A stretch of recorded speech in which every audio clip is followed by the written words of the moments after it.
4 pillars, guys. Restoring the family as the centerpiece of American life and protect our children.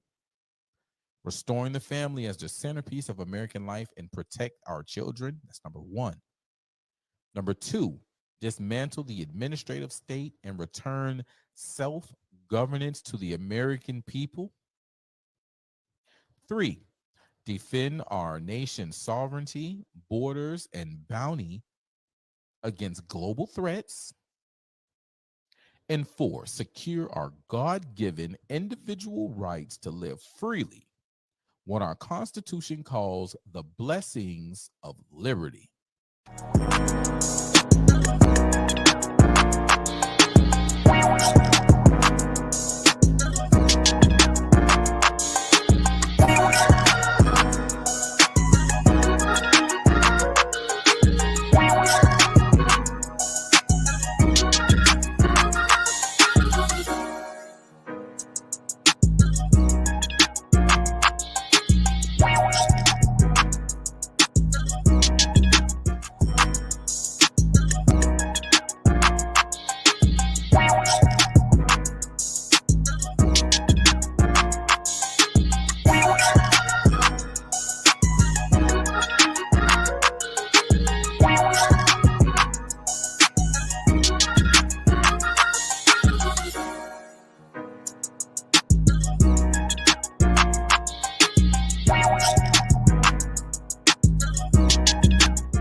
Oh, yeah.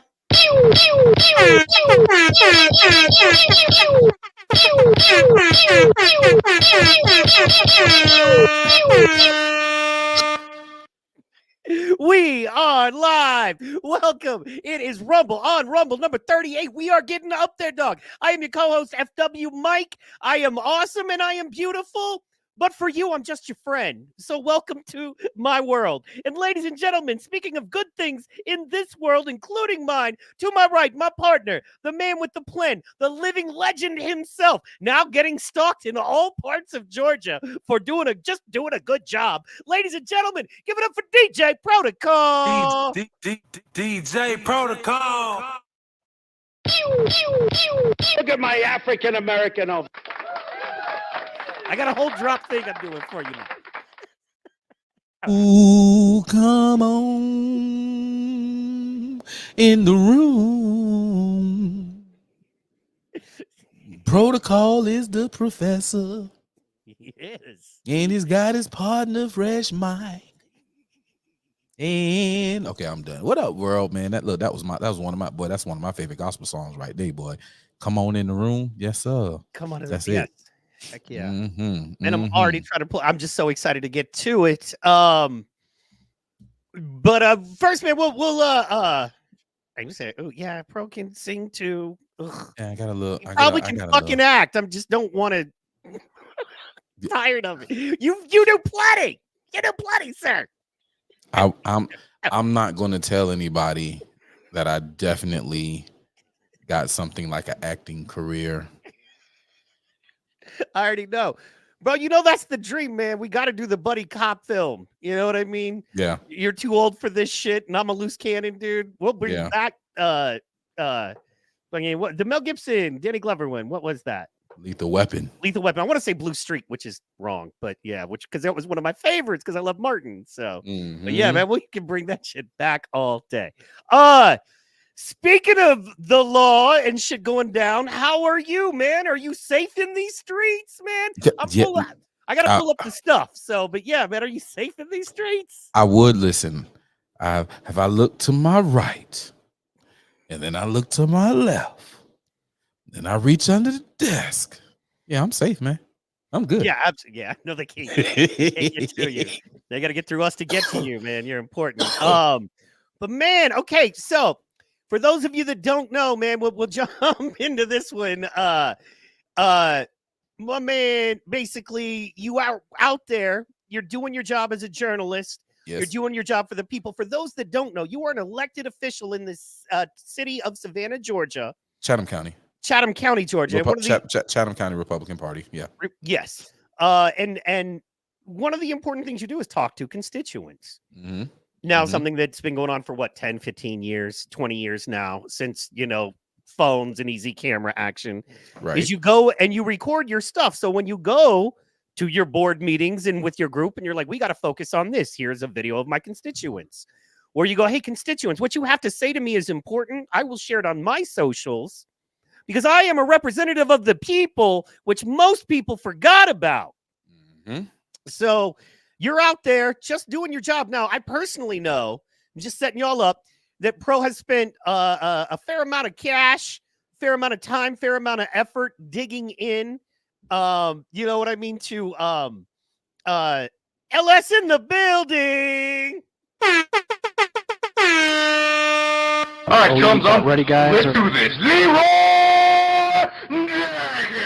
Jenkins. Look at my African American over here. Look at him. Are you the greatest? Yeah. So shout out Fuego and shout out It's Just Me.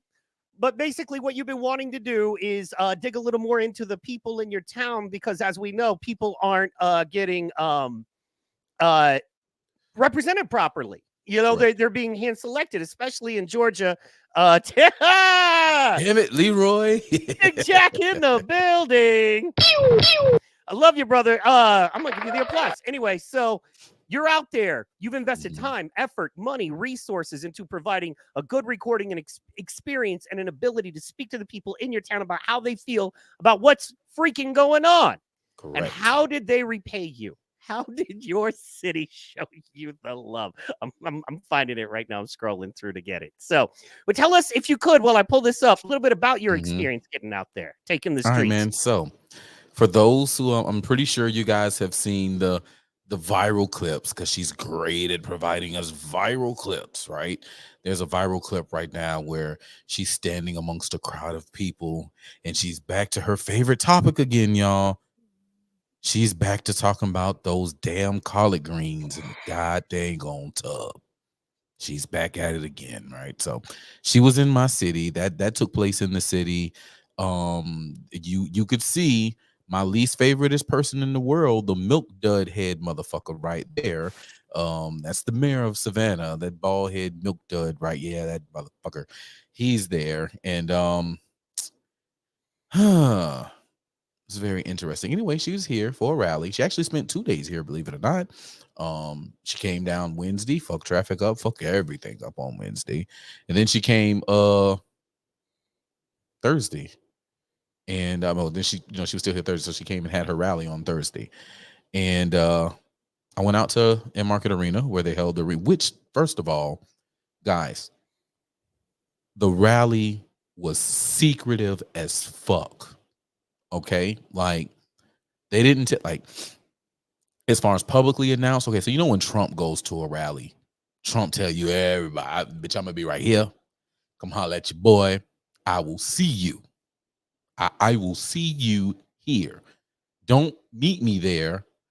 Beat me there type shit, right? And most of the time at Trump rallies, they beat them there by the thousands, and all the tailgaters and all the merchandise and all the food trucks and all the food tents, they're there. All right. This was not the Kamala Harris situation. They didn't tell anybody where the rally was until like the day of. They told all the people who registered, you had to register to get a ticket, and then they would let you know the day of. Well, they were battling between 3 different places in the city. They were initially going to go to the college, but that would have caused another issue, so they just went to the arena. They wanted the old Civic Center, but it's the old fucking Civic Center. They knew damn well that shit wasn't gonna fly. So then they went ahead and went with the in-market arena, which I found interesting, especially some things that I heard. I'm going to dig more into that, and I will let y'all know on a future episode of Friday Night Flights what I'm talking about. So anyway, I went out there. I got word maybe like 2 days before that they pretty much was settling on in-market. So I done already planned my plan on going and interviewing people. Wasn't going to go in, did not want to go in, did not want to be a part of that shit. I already knew what it was. And I definitely want to talk about that too, because both of them are experiences. And for their demographic, They making an experience. As a DJ, as a party guy, they making an experience. I can't even flex on that. They actually have a, anyway, we'll talk about that deeper later. I'm in the line, waiting on the people, talking to them, questioning, finding out just how smart or not smart these people are when it comes to the policies and their positions with the Democrat Party. And that shit is horrible. That shit is painful. People are only there because of joy and history and her story and anybody but him, and we can't let him back in there. Okay. So what is she going to do to make things better? Like, what's her policy? What's her plans? And if that's really what she's going to do, why isn't she doing it right now? Because she's in office right now, you know? So pushing back, you know, hearing things, and oh boy, it was fun. I had no Trump gear. I had, it's funny. Where is it? Where is it? Where are you? Oh, there you go. I'm so funny. Can y'all read that? Black voters matter. Black voters matter. Environmental justice. This was my bag. Okay. This was my bag out there. Now, as we'll see soon, people were like, he was out there with his Trump flag and he was protesting, and this is the only branding I had other than my Wharf Arms shirt, right? The Wharf Arms shirt, you guys have seen it. Free men defend themselves, slaves depend on others, and it's all written in guns. You've seen that shirt time or two before. That's it. Those are the only messages I had. That's it. Now my Trump visor was in my bag, but I never took it out.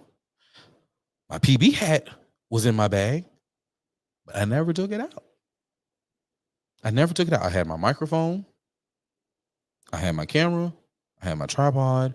I had my drone. I wanted to fly my drone, but I couldn't. I couldn't because, well, after what happened up there, you know, Secret Service was, they weren't letting that happen. But I could have. It got to a point where I could have, because I talked to him. I talked to the big man. Talked to him himself while I was talking to a police captain. And he was like, nah, not right now. She's inbound, but I'll come back and, you know what I'm saying, I'll let you do it. You know, just, you know, give us a second. They were getting the lines and stuff together. They were trying to get everything in there before she came in. But then it started raining. And I was like, fuck that. Like, once it started raining, I was going. I'm like, I ain't got no reason to stand around. Like, fuck them. I'm about to go eat. I done got the interviews I need to get. I already know once these people get inside, that's it. It's not like Trump where, sorry, guys, you can't get out inside, but we got big screens and we got speakers, so you'll be able to enjoy the rally out here with us. Nah, what? None of that. You ain't here, you got to go. You ain't in here, okay, bye-bye. There's nothing else. It's just the let out next. That's it. So, yeah, it sucked, all in all. It definitely sucked. I hate the direction that the country is going in. I'm just going to say that much. My experience is that it was interesting, and then people suck. Fair. Want to send a shout out to Royal 912 in the building. What up, Ro? And we'll give you a little yeah. And then, of course, my man LS is saying they'll make history by making America history. Brah, pop. Mm-hmm. If this dingbat gets elected. So, and then I don't think we gave a shout out to me. You always get a. And of course, Fuego. Even though y'all didn't talk to me last night when I was on the PT Pod account on Pro Show, I'm mad at you. It's cool. So in the chat, when you're in Pro's chat, talk to me. I got lots of accounts. Relax. There's all kinds of stuff going on over here. Anyway, yeah, you know, I agree with LS here. Something that I you know, we'll get into later that I thought was an interesting it was it's more of a leftist point of view. Mm-hmm. But it has to do with the globalist idea. And that is one thing that, you know, that's where that you can meet, is where we both agree that there are globalist forces trying to take us over. And as you know, working with Democrats, it's just me talking to Amy. Amy, say hi to, it's just me. Anyway, sorry, I'll stop. Anyway, So what if Kamala is a patsy and setup? Well, we're going to get into this. I want to go over this video and get your opinion on this one first. Then I have the interview that you did, the 30-second version pulled up, ready to go, as well, if that's cool. And we're going to kind of go in that direction. If you you're got cool the with that. 30 and I got the whole. Yeah, exactly. Mm-hmm. So we'll do this Kamala one. Get your thoughts on it. I thought it'll be a nice intro to kind of, roast the queen. Let's get it. And look, man, I gotta go soon. I got greens in my bathtub to wash. So let's hurry up and get this. Who had a Christmas party, Christmas Eve every year, and she asked me to make the greens for a party every year. And I am not lying to you that I would make so many greens that I'd need to. I'm sorry. Did you hear that? She did the drag on the lion. It's one of those things that if you're not Southern, like just because I'm Southern, I've lived, Oklahoma, lots of Southern accents here, and Texas a lot, but I've been around the world and I've lived long enough and I've done, the voice training and blah, blah, blah. You notice those things. That's a trained thing. I want y'all to hear that again. This is the shit that you don't get anywhere else. Listen. Greens that I'd need to wash them in the bathtub. I'm telling you, wash them in the bathtub. Make so many greens. I am not lying to you that lying. She doesn't say lying. Now I can pull up 100 videos of her talking about Donald Trump lies. He is lying, right? And this is lying to you. Never heard so many greens that I'd need to wash them in the bathtub. I'm telling you the truth. So how do you make your greens? And see, she forgot on the I'm telling you the truth. See how she snapped right back in the dialect? You put turkey in them? Do you bacon. My grandma Look at that fact. bacon. Garlic. I put white vinegar. I do. Hey, I don't like that motherfucker. With, I can't stand him, guys. I'm sorry. I'm sorry that my reaction came, but I can't stand my mayor. My garlic. But no, first I chop up the bacon and get all that fat going.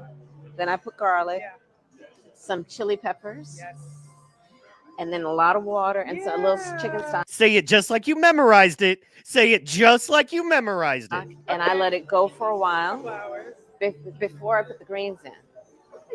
And then, right, so you get that going and all that flavor. And then I put the greens in for a couple hours. Then I do vinegar. A couple hours. No, dear. That's how long Tim Walsh was in Afghanistan. You've never cooked greens. Let's go. And then I cheat and do a little Tabasco. No, that's okay. Yeah. Bruh, rewind that back. Louisiana. Okay. Rewind that back. I'm almost at my limit in this, but yeah. Look at her. Take it back a little bit more. Take it a little bit, but yeah, about right there. All right. Watch her. Watch her. Before I put the greens in. And then, right, so you get that going and all that flavor. And then I put the greens in for a couple hours. Then I do vinegar. And then I cheat and do a little Tabasco. No, that's okay. Yeah. You see but that? Tabasco.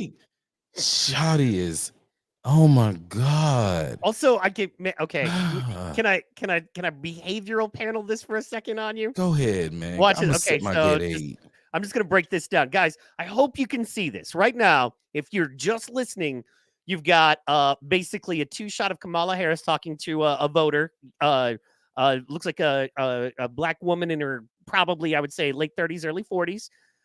And then you have the backhead of the quality mayor who got issues with Pro. Couldn't handle him. Couldn't even let's not even go there. But anyway, so they're talking, and Kamala's doing this thing. Now, she's doing it masterfully, I will be honest, for the basic level. And what this is when you need someone to believe you. Now, there's a point when you're communicating with someone, this is very known in sales, that you need someone to believe you. So you do all of that. Not fatback, not ham hocks, bacon, like a lion motherfucker. Exactly. Anyway, you do exactly what she did. Watch how she reaches in to convince here, right? You do a little Tabasco. No, that's okay. Yeah, but Tabasco of all, like I like Louisiana hot sauce, but Tabasco. See, and she keeps looking at him for approval as well, because she knows at any minute she could be busted. And she's looking at him as the authority figure, as the security figure in this situation. If the young lady she's speaking to were to say, that's bullshit, she would need to get out of there quick. And her eyes, get all that fat going. Then I put garlic, some chili peppers, Watch. and then a lot of water and a little Pause. chicken stock, and I let it You go see how she for a reaches while. in? That's a convincing move. She reaches in to touch her. I don't ever need to touch you and move in on you to convince you about my cooking recipe, right? Because I know what I'm doing. She's not doing that. She's doing that as a memory recall and trying to convince the other person because Kamala herself does not believe what she's saying. Flowers. Before I put the greens in. Then touches her, see? And then Pauses, touches her, right? Now she's got her buy-in. She feels more Mhm. comfortable. Then she raises up with confidence. Look at that hand. Raises up after she touches her and pulls her attention away. Don't look at my face. Look at my gesture. This is actually masterfully done, however. right? Then. So you get that going and all that flavor. So now I've got you not paying attention to me and the validity of my story, but the interest of actually what I'm talking about. And that's what I want. I don't want you thinking about me and whether I'm telling the truth and if these words are coming from a real place. I do not want you thinking that at all if I'm lying to you. What I want is for you to be, mesmerized by my awesome story. In this case, how soulful and greens cooking I am. And then I put the greens in for a couple hours. Then I do vinegar. And then I cheat and do a little Tabasco. Cheat and do a little Tabasco, right? And she leans in, see? And she has to mimic the whole thing the whole time, right? To go, this is what it looks like when I do it, because she's never done it. So she's acting it out to convince you, right? Without the truth, you need more. Because if I say the truth, I can go, I did not do that. You know what I mean? But if I did do it, I'll be like, it's real simple. There's this and there's that and blah, blah, blah. So she does that. She's already looked at him once. She says, I cheat and do Tabasco. Then she looks directly at him and smirks. Like, we talked about this. We talked about how we were going to get over on these rubes by talking about our bathtub greens and things of that nature. Anyway. See, not even so much that. Looking at him with it, it's that, he's that type of fake phony motherfucker too. And she knows that, look, all these people here, they love me. They want to be around me. They want me to be the president. They love me. They're going to eat whatever I say to them. But now I'm lying to an obvious woman. Like, look, compared to the two, who really in the kitchen cooking collard greens? Oh, yeah. Okay. Who's Yeah. really in the kitchen cooking collard greens? You feel me? So now, if somebody was around me, like if there was a real person amongst them listening, like, that's some bullshit, shawty, right? There would have been an issue. But they know that, first of all, that person wasn't there. And then old girl not leaning in on calling out the bullshit. She's going to, if the mayor is standing there like, yeah, there it is. Okay. He's here. That's Van, we're going to go along with you. Yes. This sounds like some bullshit, but he's saying yes. So it must be good. Yeah. All right. Continue. Because the shit gets worse. My But grandmother- Tabasco, of all, like I like Louisiana hot sauce, Yeah. but Tabasco has that right amount of vinegar. Tang Yeah. on it, yeah. And that's how I do my greens. I see why you get invited Uh-huh. every year. Ugh. Ugh. I see why you get invited every year. That was actually classy because I think she didn't like anything she said, quite honestly, there. And that's why she walked away quickly. And she was like, we better end this conversation. But she literally like, yo, you better not take nothing food related in a black woman bathroom. Correct. You do not desecrate a black woman kitchen by taking anything in the bathroom that belongs in the kitchen. You go outside before you go in the bathroom. Jeez. Agreed. No, that's not how we clean greens. If we got a lot of greens to clean, guess what? We just standing over the two sinks for a long ass time. That's pretty much how it goes. You just standing in the kitchen over the sink for a long time, cleaning each bunch as you can clean them.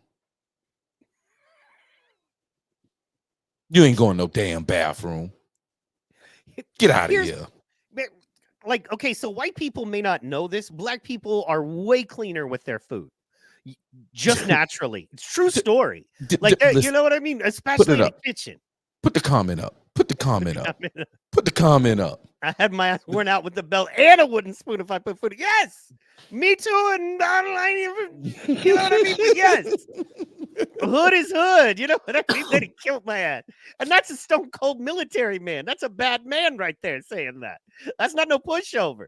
That's a man that could put some hurting on some people. Going, they'd have whooped my ass easily. You know what I mean? They'd have hurt me. So, yeah, Mama would have done it exactly. And yeah, no, I want to let the chalkies, my fellow chalkies, know, like, black people wash their chicken. You know what I mean? White people, I've been to white people's house or restaurants or whatever and been like, do we wash our chicken? They're like, what? Like, it's just a foreign concept. I'm not saying bad or good. I'm just saying a lot of times there's that. A lot of times, black folks, when they cook, do not let meats touch. Do not let meats touch. You better vegetables not let no meats touch nothing. Exactly. So it's a thing. Listen. You know what I'm saying? Yeah. So and usually, in my experience, as somebody who's lived in kitchens, studied to be a chef, I worked at Bev Gannon's Highly Miley Cannery in Maui. If you don't know about that, I just threw up in my mouth. Hey man, listen, you better wash that chicken. Nasty shit. You better wash that chicken. Listen, speaking of washing chicken, look, we laughing, but I got a case of chicken that I must acquire between Wednesday and Friday, and I have to clean said case of chicken. All right. So you got to. We got a white man talking about we used to clean our greens outdoors like we were stomping on grapes and it washed up making some wine by the bushel. Hey man, listen. Yeah. No, hey, I can tell you, my man here is a complete hillbilly. And I mean, he's refined, but he came from some. Woo! Hey, look, man. Yeah. Hey, that's real. That's real. Real. So that's real. That's what I'm saying. Like even she talking about something. We wash them in the bathtub. I say, nah, bro. You wash them in the kitchen, or you wash them outside. Those is your two choices. True that. Those your two choices. That bathtub shit, that's disgusting. And nobody does that. I don't know nobody that washes any food. Now, if you're talking about dyeing some clothes, they were like, oh yeah, we had to, you know what I mean? We got some white t-shirts and dyed them school colors and we used the bathtub. Okay. Never have I used. Plus, would you want to eat that, bro? If I served you food that came from my bathtub that you knew I was using as a bathtub, would you have any desire to eat? That would not be good for you. Feet don't go on food, correct. So the only feet are chicken's feet. Those are good. But other than that, no. So anyway. There are people who partake in the pig feeder. Yeah, oh no, pig feet aren't bad if they're pickled right. You know what I'm saying? That's the only kind I've had. So man said pickled. Nah, bro. They put them in the pot. Oh, just let put them in the pot. Flavor, yeah, man. Talking about brown gravy type pig feet and rice. And look, even when I ate pork, I still ain't eat that shit. It was just something about pig feet. I just like, bro, really?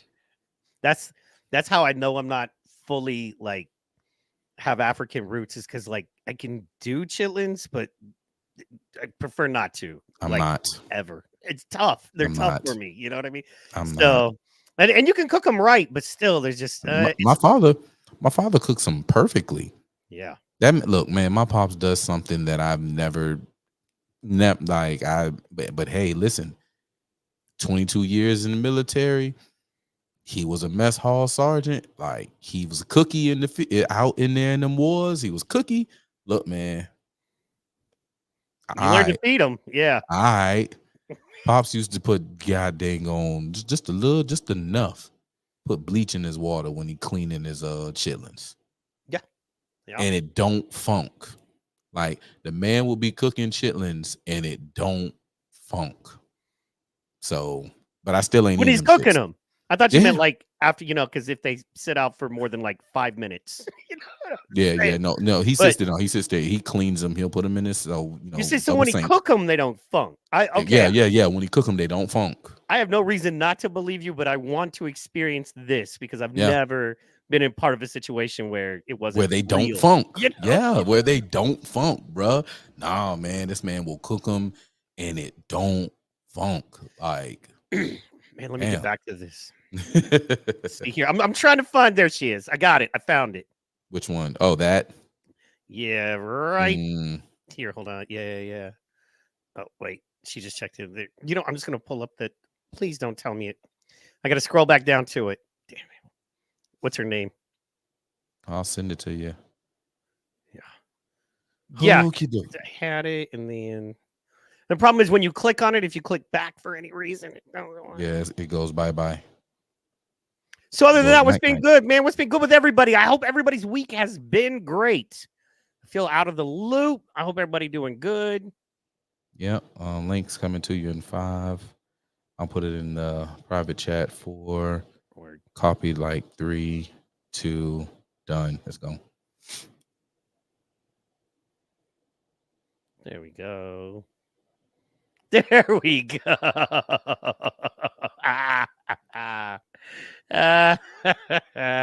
Okay, so for those of you that can't see here, Zoom in. yeah. I really hate to do this. And So- yes, Ben Adams was outside the Kamala rally in Savannah. Wait a aka minute. Protocol. Nope. I'm not going to let her get away with this just like that. I'm not going to do it. That's why I preface this with, I really hate to do this. Fresh Mike, do me a favor, my good brother. Mhm. Those 3 dots up there to the right of that Savannah, to the menu dots. Yeah, click that. 1, 2, 3, 4 selections down. VEH. Click that. All right, let's get it. Oh, this Let's get dirty. it. Ah! Let's get it. Ah! 306, 417. Yes, Ben was outside. Oh, then she had to put your whole name. Then she went and put the whole name. Yes. And then finally, at 9:20, so we got a 306 original. You know what I'm saying? Protesting. What is that word? Pro-tizzle. You know what I'm saying? Then an hour and 20 later, protesting, but I had to put your whole name on it to get a little more love because she got some reactions. And then the next 29, 30 hours later, it looks like. So say 4:20 to 9:20, roughly, right? So you're looking at 24 and 5, 29 hours later, roughly. 30 hours later, boom. What a hating. Oh, man, somebody needs to call her man and tell him to do his job. You know He what needs to be doing his job, bro. He needs to be, and and I'm gonna say, like, this was somebody that I really fucked with. Oh, wow. Yes. As a lot of people in the comments. Because comments was fun. Yeah, I was gonna say, what do you want to roll through there? I don't give a fuck. Oh, I want y'all to know what I endure just by fucking with Trump. And then I want to go back to the previous video and I want to look at a comment over there. And this is just what I deal with. Again, Facebook is still a real place, guys. I just need y'all to know that's where the family is. That's where the long-term friends is. People you've known for, they're there. All right. These are people who know me personally. I can tell you something about every last one of these people that said that responded to what happened. But the fun thing about it and what made her change it, there was 2 things, right? Somewhere in there, I responded. Oh, sorry, hold on, let me pull that down. Y'all, my fantasy football draft is tonight. Sorry, my .com be going crazy. Yeah, it's going down tonight. It's going down. I'm probably gonna do terribly, but it's all good. We got it. Amen. Shout out Ray Chan. Use the brain. You'll be all right. Yeah. Use the brain. So scroll down some in that or scroll up, whichever it is. See, you got that, you got scroll down the other way. Nigga right there used to work for me. That nigga, they so funny. That nigga mad because I told him he wasn't shit. Yeah. Mm-hmm. It doesn't look like a whole lot. Let's be honest. Yeah. Look He's at a that. whole. That's him. That's a whole ass nigga. That- He's that- truly. He's a whole ass nigga. he looks like if you like gave up. Like if you gave up on life, you would have Yeah. that look on your face too. You know what I mean? That's that. All right.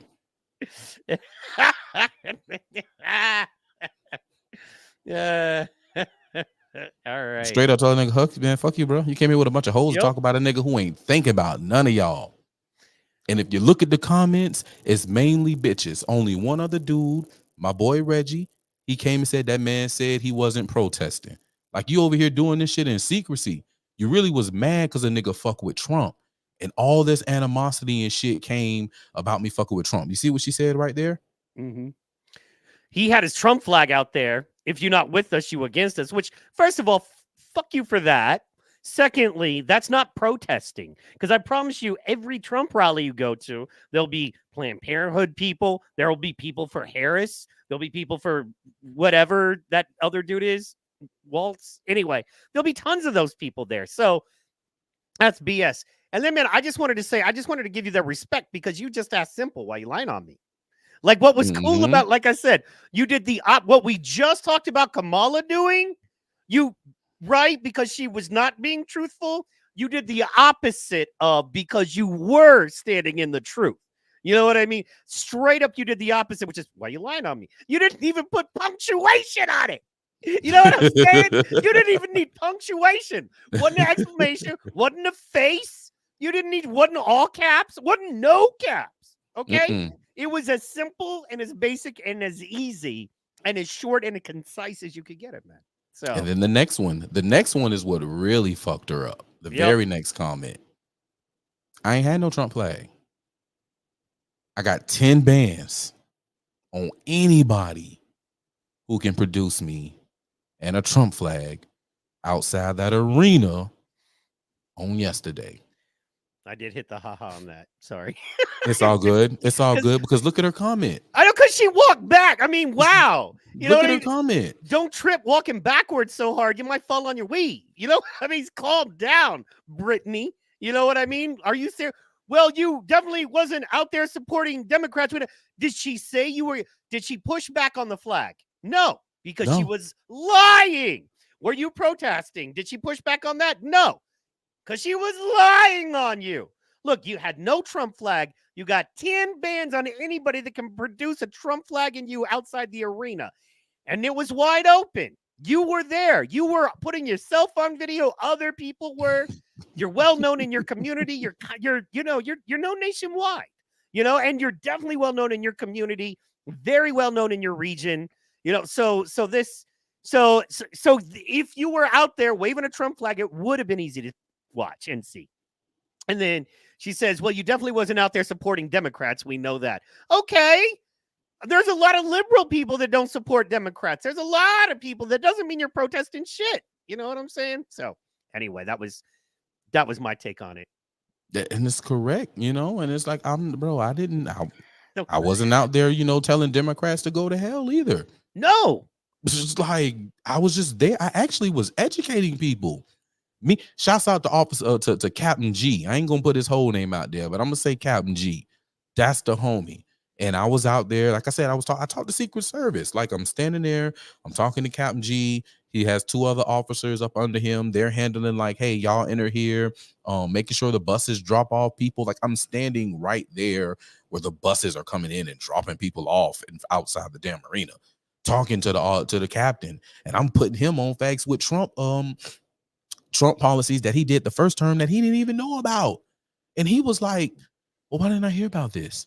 Why doesn't anyone talk about this? And I was like, Cap, if they let you know the truth of what this man was doing, he wouldn't be the fucking boogeyman that they need him to be for you not to vote for him. But this is the stuff that he was doing. This is what scared the shit out of him, out of all of them. Excuse me. And he was like, dang, this is crazy. He's like, why nobody in his camp? I'm like, man, I don't know. Because a lot of them, they're grifters, or they really don't want him to succeed either. It's one or the other. They done got paid because at the end of the day, they're all looking for money. And they done got paid a particular amount of money to keep him from truly succeeding. That's just what it is. And they took the check. But that's why people like me out here, Cap, schooling y'all, putting out the game, letting you know, talking to you how we talk. And he was like, and that's why I love you. Because you don't do nothing but keep it real. Like, I got real live Democrats. Real, and our conversation started by, you know what I'm saying, we gonna do the right thing in November. We gonna get ahead. I was like, no, Cap, I ain't doing that. That's some Cap. He was like, what you mean? I was like, man, nah, bro, I can. And then we just started talking. And then the Secret Service dude came over, and they went and got some waters out the vehicle, and they passed back by. And I was like, hey, question. Put my drone in the air. I want to get some overhead shots of the crowd. Woo-de woo. He was like, you know, let me call and check. Because honestly, I don't know. Let me get you an answer. He said, I'll double check on that and I'll let you know. And he went and took the water in, and he came back out. And we talked. He was like, yeah, they're gonna let us know when she get here. And then, you know, when we get her inside, we'll start letting people in, whoop-de-whoop, blah, blah, blah. And but by that time it started raining, all that other stuff, I was like, well, I'm good. I don't need no drone footage that bad. I got pictures of from higher angles for people to see, and it is what it is. But nah, man, I was out there like just being me, being a stand-up guy. The fuck I got to protest for? Why am I go out there and agitate y'all? I ain't got no reason to do that. I got homies agitating her as she leaving her hotel. I don't give a damn about that. I'm out here doing the work of the people, because that agitating shit ain't gonna do nothing for nobody. Plus, I'm already having fun trolling y'all on fucking Facebook. The fuck I got to go troll you over there for? Now I need to educate you over here, because you're not paying attention really to my education on Facebook that I also dropped for y'all to have. You don't care about that. So now I'm finna go hit the streets, and now I'm finna put this camera in front of you, and now I'm finna get an understanding of what you know and what you don't know. And yeah, it is what it is, man. But Brittany, you know you got a special place in my heart. You know you're the homie. Don't be so fucking stupid. And don't let these people have you as fuck. Because, again, I ain't thinking about you. I ain't saying nothing. It's nothing. If I see you in the streets, it's all up. I would still speak. But that's some bullshit. And all the rest of you hoe ass niggas like Patrick, fucking DJ Not Loud Pack, DJ Reggie. Boy, keep my name out your fucking mouth. Simple. Don't speak on me. And then shout out Diverse Diva. Y'all lie so much, but if he did, so fucking what? He has a right to do what he wants. The fuck is wrong with y'all? I love that. You know what I mean? I absolutely love that. So yeah, I thought that was powerful there. You know, she or he, I don't know who that is. You know what I mean? It's clearly a fun account, but they came to your defense, and that's legit, because you deserve that. Everybody deserves that. What's crazy is we're still in that time, man. I mean, it's, and you know, we'll get deeper into that stuff in a minute, but what shocks me is on your local. Wait a minute. All the haters. Remember, I told you guys.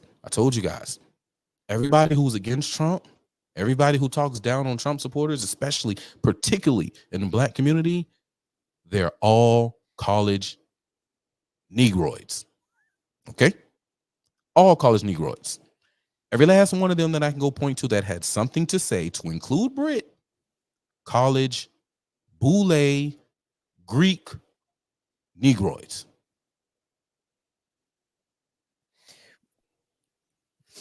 Okay, so I got a question. Mm-hmm. Do you think that's because that group of folks has been bought by the Democratic Party to basically work for them? Or do you just believe that ideology is baked so deep into who they are that they're naturally, you know, just going to come out and kind of like a lot of people do Republicans here. A lot of Oklahomans are always, no matter what the Republican does, which, you know, I disagree with that, just like you. Mm-hmm. We're not rolling with Republicans because they're Republican. It's because we agree with them at this juncture in time. Now, oddly enough, what we agree with right now would make us flaming liberals in the 80s. You know what I'm saying? Think about that for a second, because we want just the core shit. Shit's gone so far. We're holding down the basic common sense things. That's a whole nother story too. But anyway, what was your take overall locally on her visit? What do you think it did for her race? First of all, I'll say, and we know that her visit was tied into that interview if we can kind of get into that a little Yeah. bit, what you thought about that, and which, I mean, come on, but I mean, they make So- it too easy. But It is too easy. I'll start with the libs. It's definitely baked into their it's hardcore in them, you know. It's just something that's hardcore in them. It's they've been raised on it. Some people can break the matrix, others don't.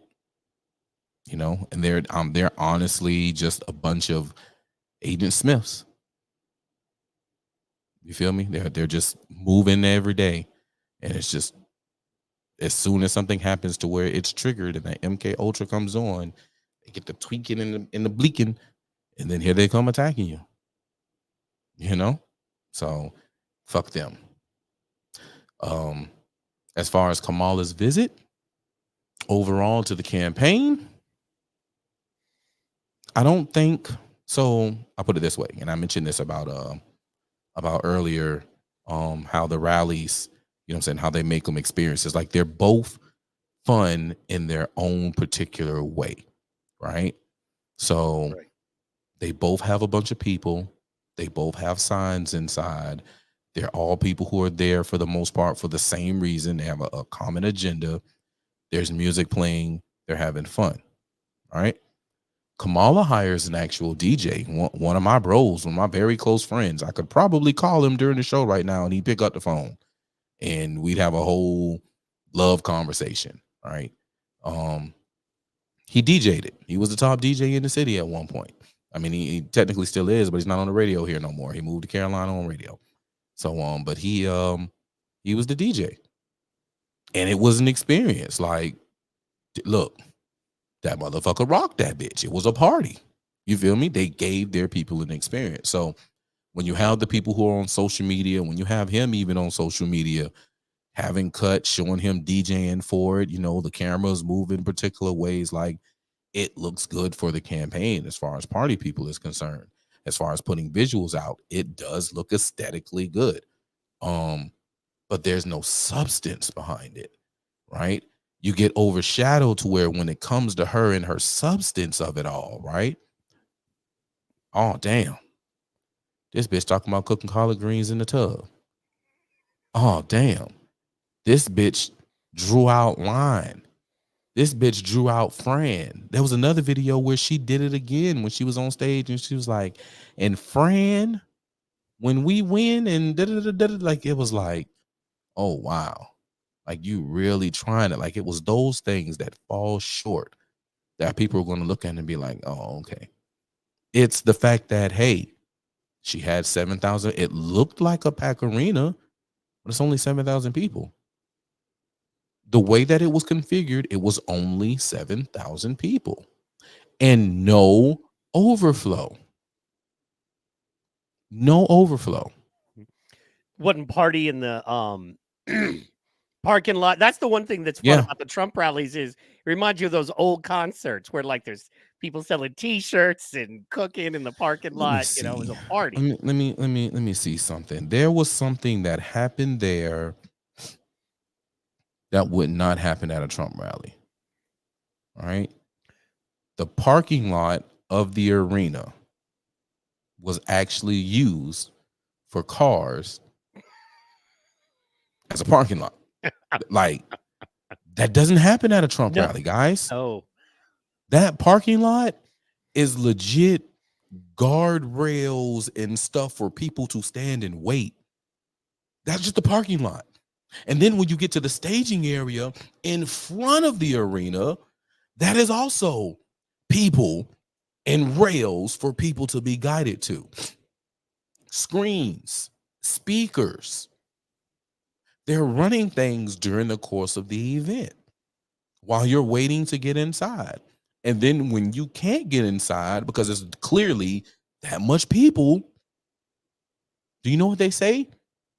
Guys, you can't make it in. I'm sorry, but hey, guess what? You can stay out here. You can enjoy the rally with everyone. I tip, bro. Do you know at Trump rallies, like, so I just want you want a slick come up? I'm finna tell you a slick come up. All right. The chairs that everybody are sitting in outside, You can't take them inside. So there's a big old pile of chairs that are just thrown there.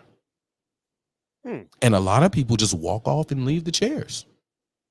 So there's a mean hustle that goes with the Trump rallies, right?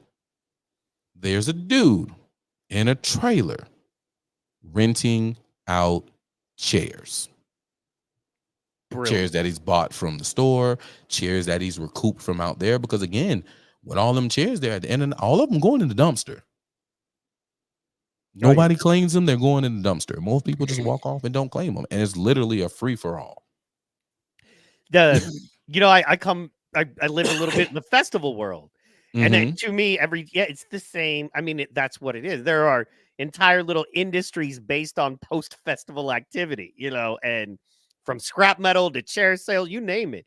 There are businesses that are around because of what is left after a festival or a Trump rally. And once it's 7,000 people, ain't nothing, man. The last NBA game, we got the Thunder here. Oh my God. OU just had 89,000 people at the stadium Friday night. I know I was a few blocks away, a couple miles away. But I saw Jordan Peterson at the Thunderdome a couple months back. And he had, what was it? I think 35,000 people there. And it was $100 ticket easy. Like that was the easy ones, right? Man, I need Trump to do Madison Square Garden. Yeah. But matter of fact, no. What's the largest arena in America right now? Let me find out. Is it Denver? Let's see. Now I gotta find. Yeah, now we gotta figure out what the. Right, I'm looking right now. I'm on my way. Let's see. That's the list of arenas, list of stadium by capacity. All right, Michigan. Michigan has the largest stadium at 107,600. Damn. Yeah, he needs to go there. Largest concert venue. No conference. No, I don't want conferences. I want concerts. Oh man, they talking about other man. If y'all don't get y'all Rudy Poo candy ass.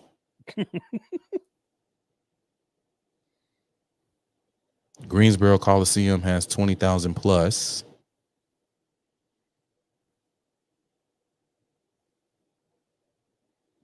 Yeah. Greensboro Coliseum at 20,000.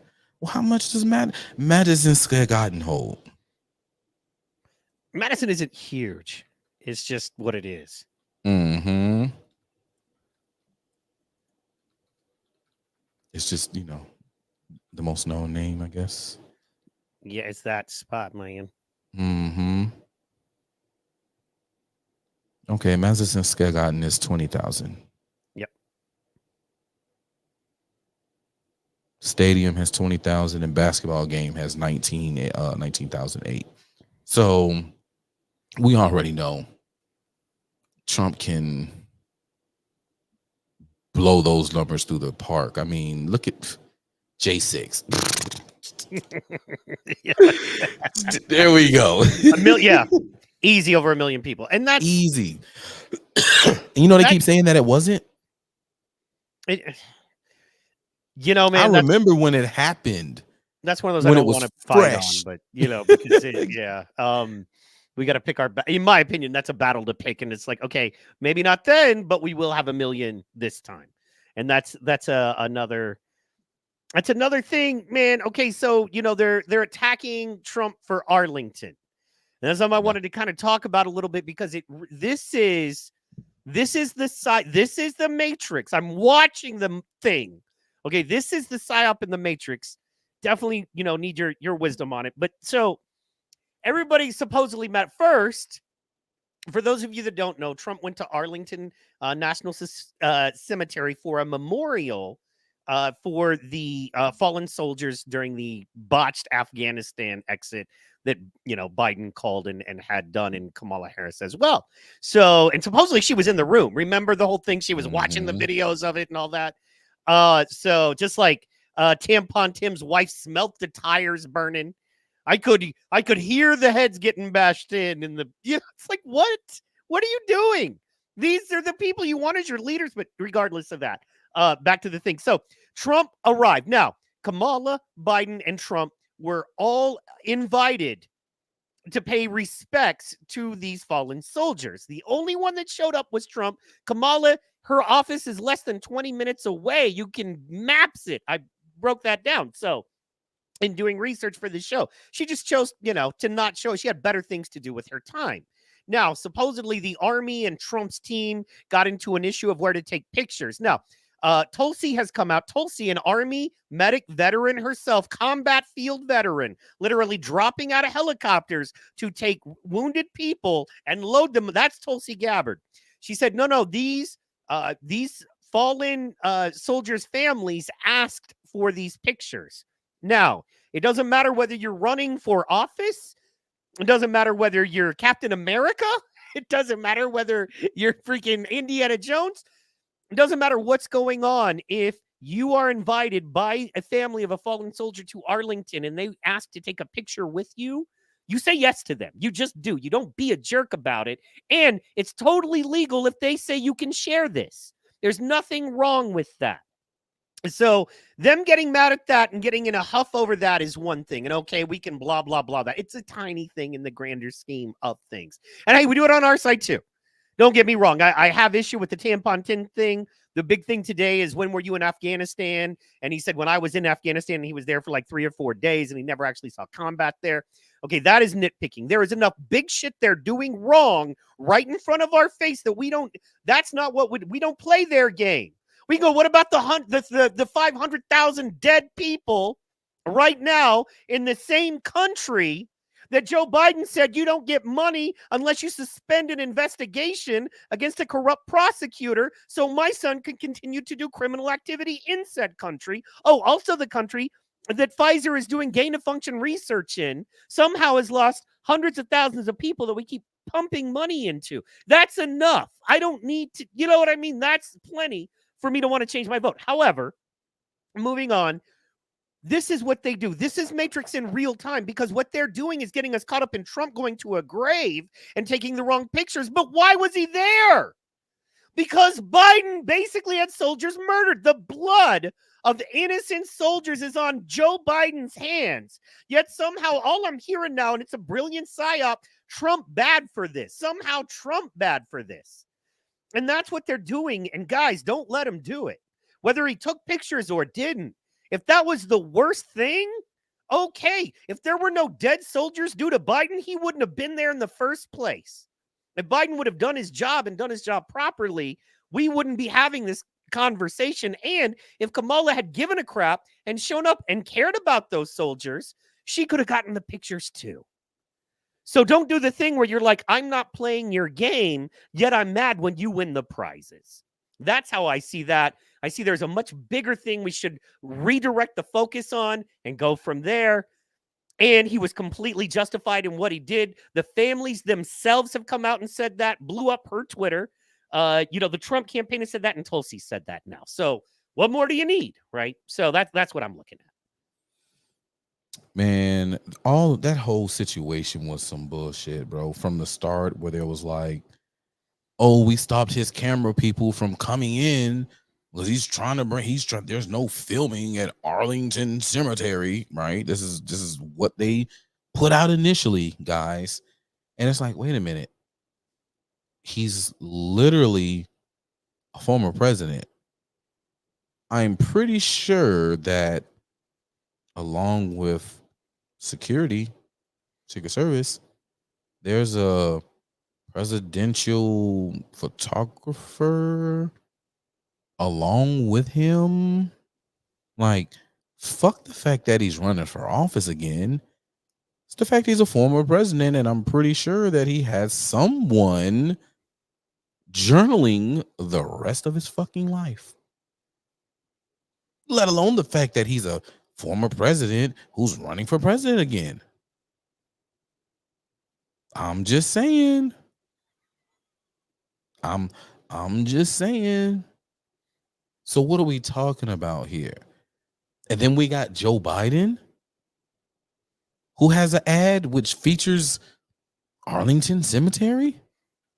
Not once, but twice. Oh, you seen that, right? I haven't seen the ad, but I saw he did. So Yes. I went down that other rabbit hole we're gonna get to I in a got second. you. Oh, yes. Yeah. That happened. That happened. Wow. So, like, and legit him doing the same thing, standing with the military family behind the graves, posing for a picture. This is ludicrous. And that's just the mentality of the people, bro. It's just like, oh, okay, well, it's your side. It's your side. So I don't like it because it's your side. I'm not gonna no, it's your side. I don't like it because it's your side. And I don't like your side. So it's not supposed to happen. So, but it's just me saying, you know what I'm saying? The difference is those families asked Trump to come. Exactly. Which they did. He says Arlington itself doesn't participate in politics at all, which is for the best, in my opinion. Right. I agree with that. They shouldn't. Which is why I want to know what, like, literally, Arlington doesn't participate in politics, but there are people in Arlington that participate in politics. See, listen, break something down right quick.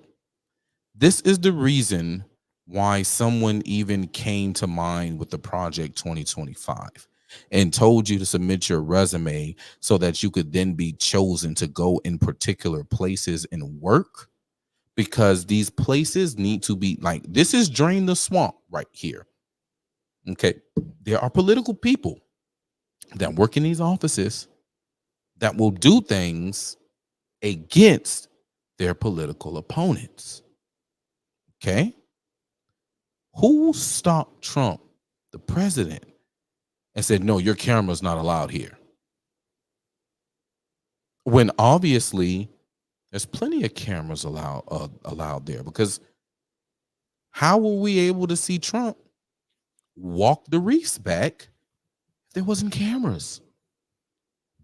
How would the family had been able to ask him to take the picture, for them to take the picture, if there wasn't no cameras? That was someone being a political operative saying, no, sir, you can't film political stuff here for an ad. Who said I was filming anything for an ad? No. You know that it's your rule that you don't do political ads and political campaigns. So because this guy's running for office, you're just going to go mess with him and say, hey, no political ads for political campaigns. What, bitch? Do you see me out here with the director yelling cut? Exactly. Do you see a chalkboard that says MAGA ad 22 take 10? No, you don't see this. That was Biden's people in that ad that he actually cut, instead of sharing an experience on social media, which everybody should be allowed to do, president or otherwise. Real fast, Virgil Kane from Manchester, England in the building.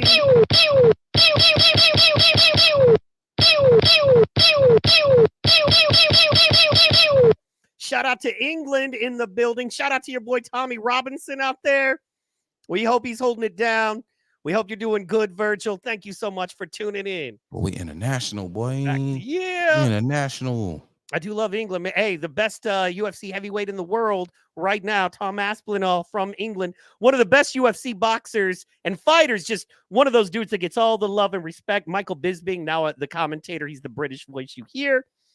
Best fighter. England puts out, they don't get the love for the fighters they put out. And, we're still pretty subservient to the crown. So what are you going to do? Anyway, that's a whole nother. Ask Royce White about that. But anyway, we'll get into that later. But thank you, Virgil. And of course, everyone else. It's just me. LS said they asked the current administration to attend as well. Tulsi said Kamala did not respond to the request. That is correct. Accurate. So, and he said people were scouring their Twitter feed, speaking of Arlington's, for political crap, and they don't do that. They could not find any. So Mhm. you're absolutely correct on all of that. And once again, I just find the rules for me, not for these stuff, is just tiresome. But it's what they do. But once again, the play is get you mad that somebody broke a picture rule Mhm. because they but why? You know what I mean? And in and instead of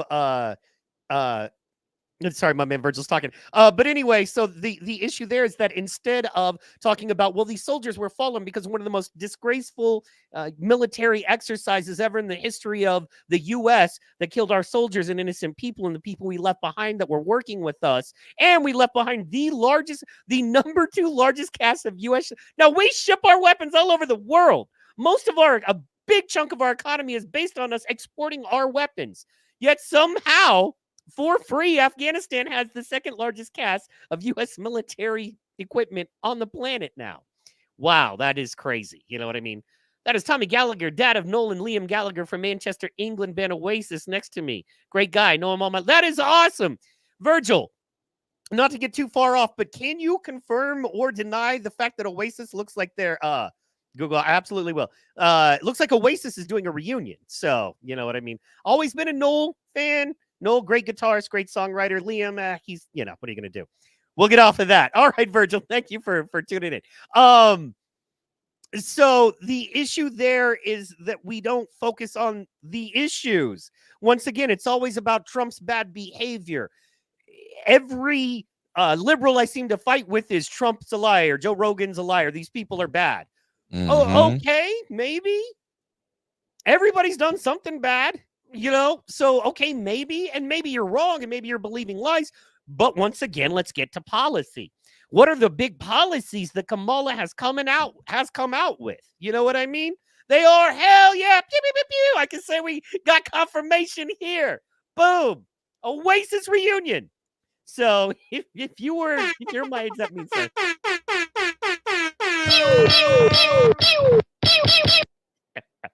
Anyway, we crazy. Anyway, God, I keep breaking my train of thought there. Kamala has a policy or 2 or 3 or 4 she's come out with. Let's discuss those. I think they're really powerful, good ideas. I may have heard them somewhere before. First, she wants to build a wall. Damn. Could you imagine? She knows that the current border czar is trash. Congress literally released a document saying that there was a border czar and named that person. And that person is so terrible that Kamala wants to reverse all of their policies and go with Trump's ideas on the border. Wait. Who was that border czar? If only we could find out who that was. So she wants to build a wall. Another thing there, and this is real interesting because it is an absolute 100% reversal of course and belief. She has the idea she heard, I don't know where she heard it from, no tax on tips. Because here's the thing about that. People that work off tip money are not rich people. You know what I mean? You can work your way up in a fine dining restaurant, in a, maybe like a golf course. You can work your way up to a, $60,000, $70,000 a year job. Not a bad job. You can make a good living, but it is hard work. You are in human service, right? But you make tips. You are paid based on the work you do. The better of the job you do, the more you get paid. So you have to earn that money. Now, the government decided they wanted to tax that. At least the Democrats did. The Republicans said, no, let's not. And then there was a vote. And oh, no, it was tied. The votes were tied. And then there was a tiebreaker cast vote that said, yes, we're going to tax you, poor people. You're not getting taxed enough on your tips when you have to run the 14th fucking cup of coffee to the old man because he's been sitting in that booth for 3 hours and he'll never finish those eggs because now they're inedible and you're hoping to get an extra $1 or $2. No, we'll take that because freedom, I guess. I don't know why. Democracy. Anyway, so whoever cast that vote, she disagreed with, and now she's saying no tax on tips. What? Oh, yeah, she fell for that shit. I absolutely agree. Yeah, man, it's true, Jack. So he said, let me just correct that. Yes, it's just me. And then past that, she had the idea for the child tax credit. Where did she hear that from? Donald Trump is where she got that. So the three I know about initially are the child tax credit, which she could have done, tax on tips, which she is directly responsible, not sort of, kind of. You know, a lot of times, man, if I'm a congressman and you're a congressman, it's like, hey, bro, but those other guys, and then these people, and then this and that. No, it was her decision. Literally. There's no, why are we not? This is why we lose a lot of time, because we're not holding her feet to the fire. Who is doing that? We're not even Besides holding. us. It's not even holding her feet to the fire. We're just not throwing the shit out there enough for people to really understand. Like, we should be like, just, oh, well, she wants no tax on tips. Funny that the bitch is the one who made the deciding vote that you're getting taxed on your fucking tips. You know, she wants to stop she wants the IRS, she wants to tax the higher people, and she doesn't want us to get taxed. She want to cut our taxes, really, because she's the bitch who, you know, cast a tie-breaking vote to have the IRS actually have a extra 80-something thousand agents to actually come after you. Yeah. She's also the one who cast a tie-breaking vote. Interesting. All in the same bill that said, oh, you got more than $600 on Cash App? Yeah. We're gonna tax you on that. Yeah. We're gonna tax you on that. You move money on Cash App on the 600? Yeah. We're gonna tax you. Yeah, that's all me. Let me get me some of that. Oh, you work Uber? Yeah. DoorDash too? Yeah. We gonna gigging? Yeah, we're gonna tax you on all that. Yeah, we're gonna tax you on all that. This great economy with all these fake jobs because you run Uber, and at the end of the day, after wear and tear on your car, time and all of that, you're lucky if, as a small business, because make no mistake, if you're driving Uber Eats, any of that, you are operating as a small business.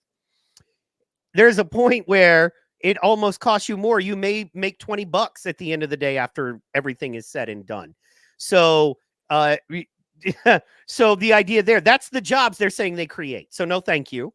And then past that, which there's another thing that I have, you know, been in all kinds of arguments, and there have been 2 economist articles that have been sent to me, an argument that said that Trump will be worse for the economy. And here are the specific reasons. I should pull up the article. Forgive me.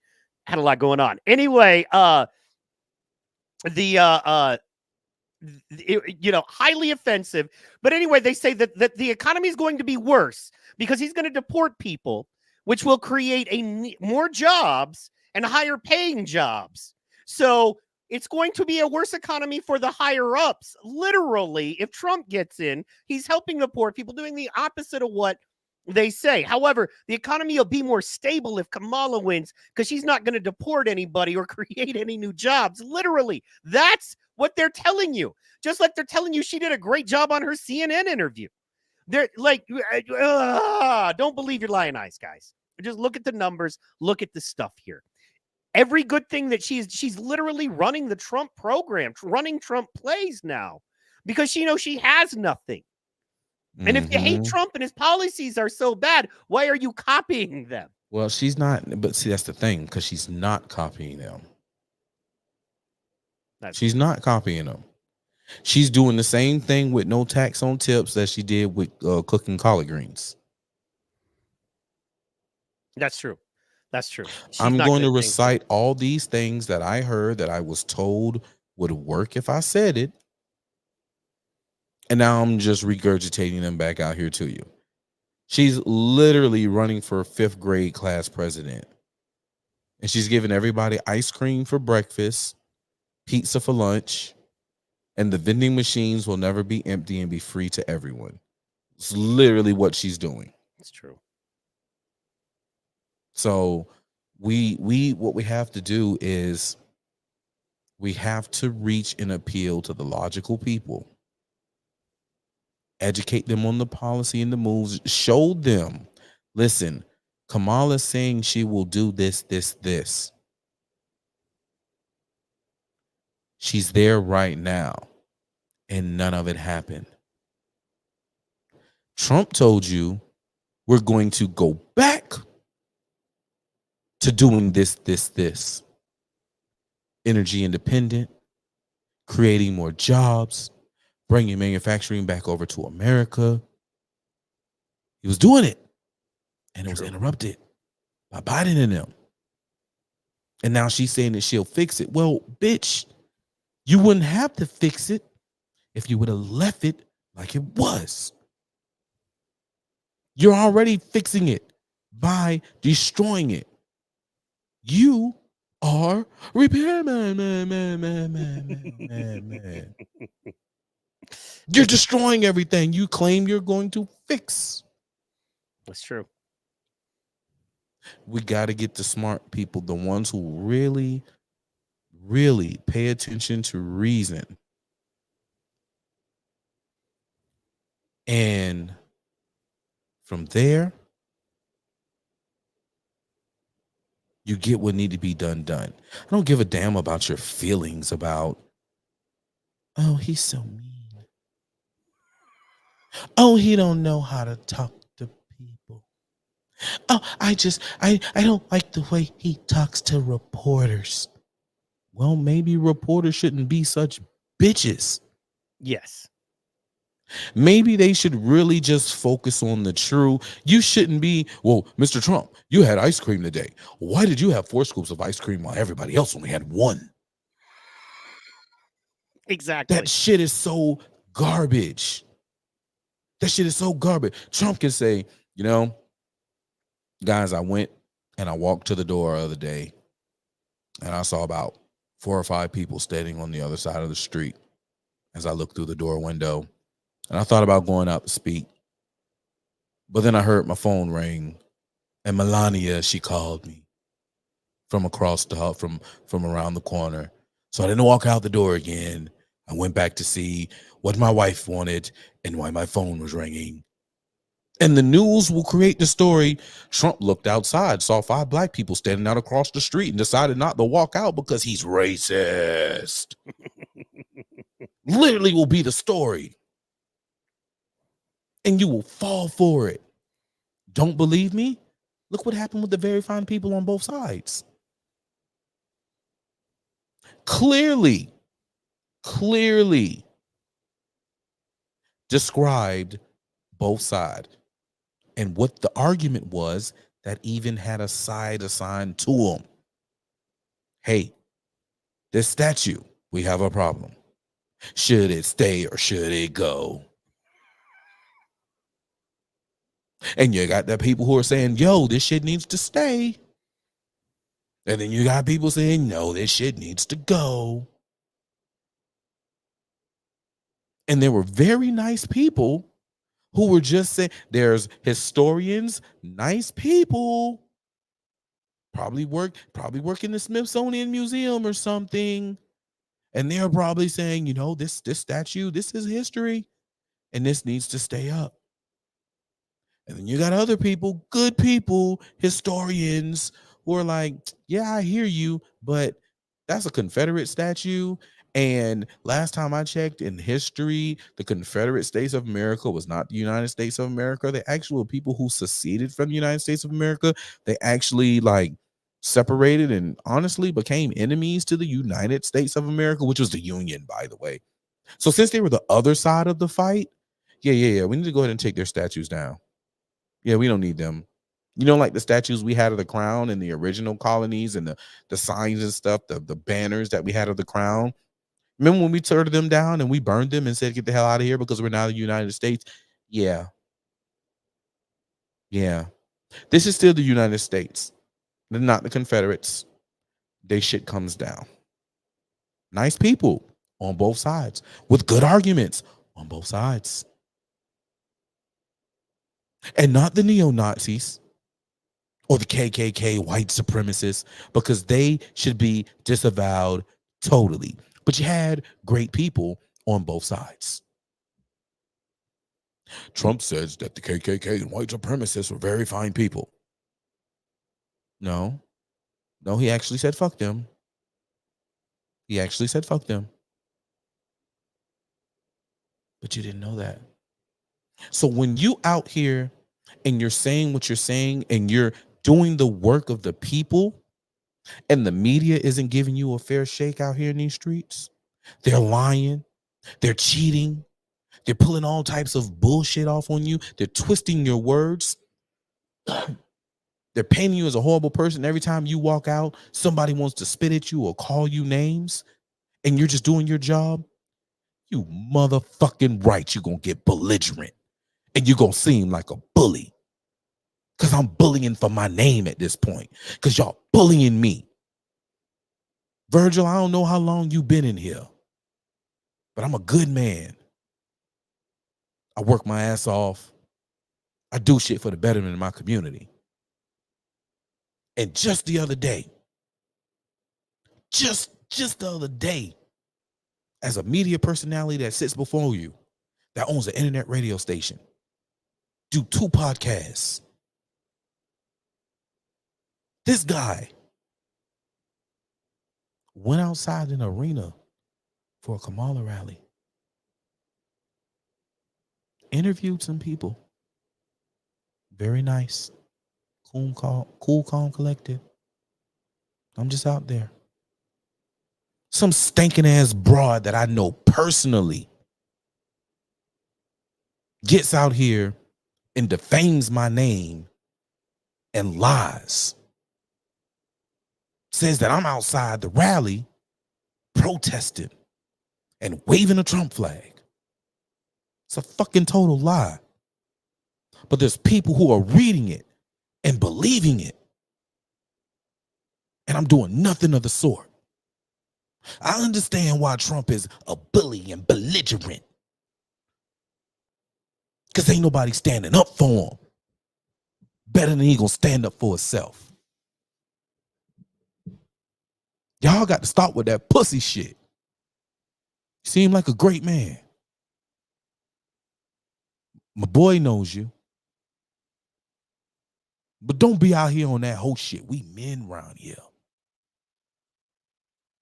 And anybody else who got a problem with him and the way he talk, we men around here. And when somebody come at you in a fucked up way, whichever way you decide to respond, I think there was a particular law that for every action, there is a greater or equal reaction. And who are you to determine what is great and what is equal to when it happens? I'm off my soapbox.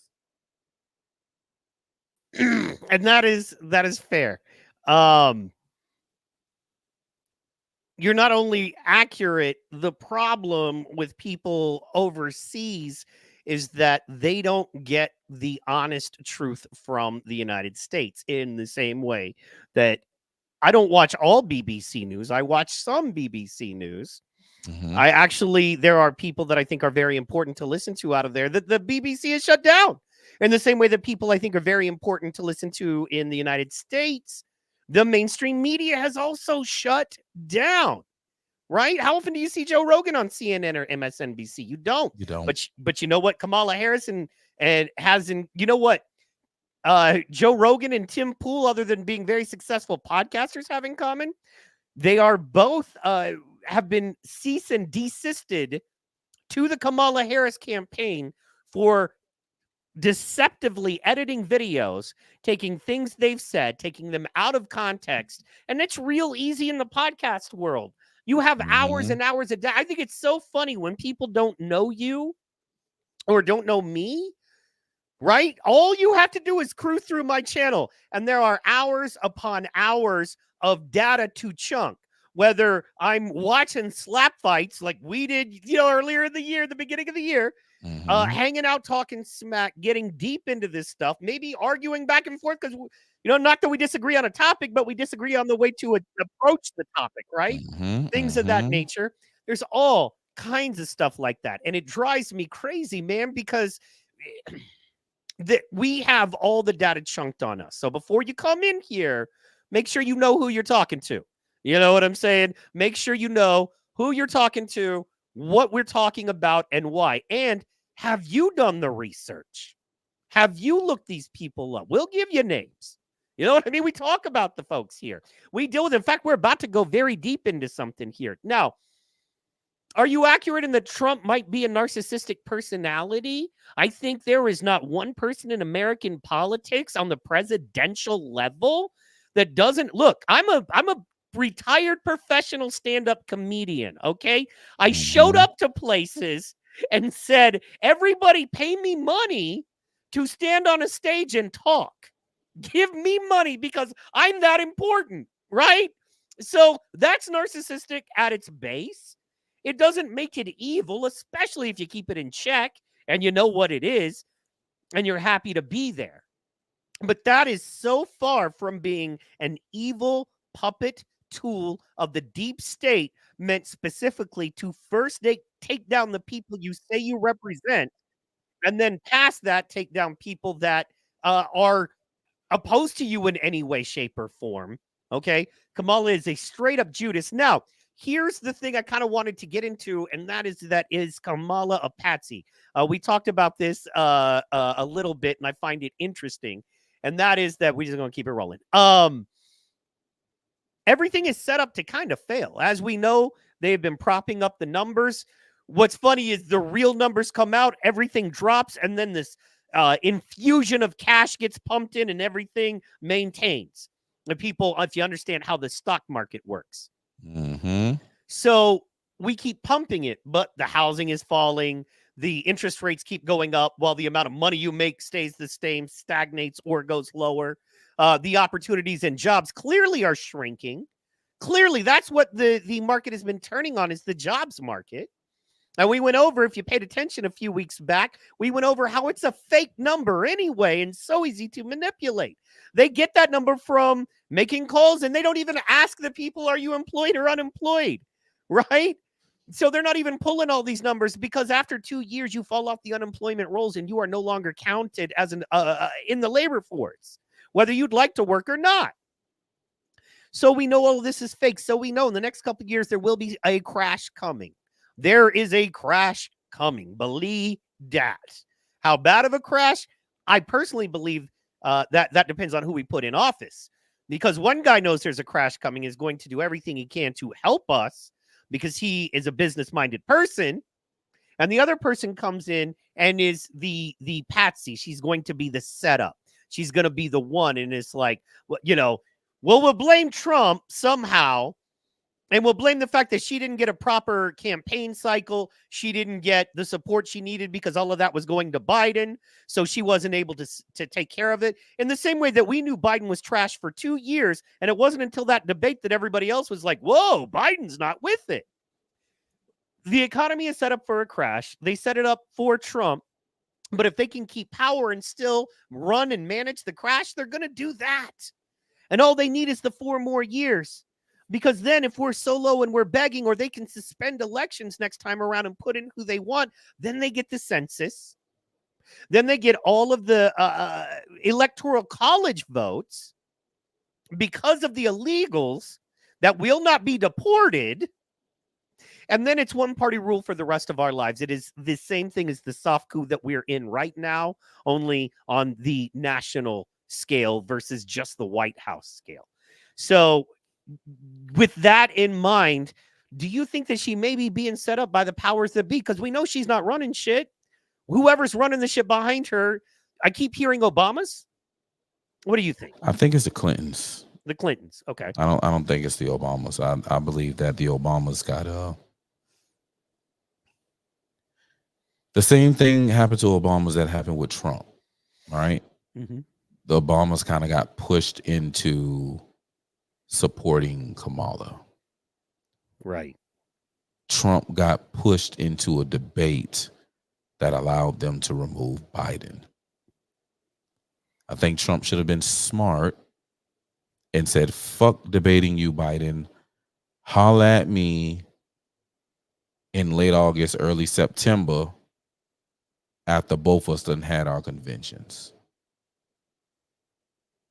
I think that's what should have happened.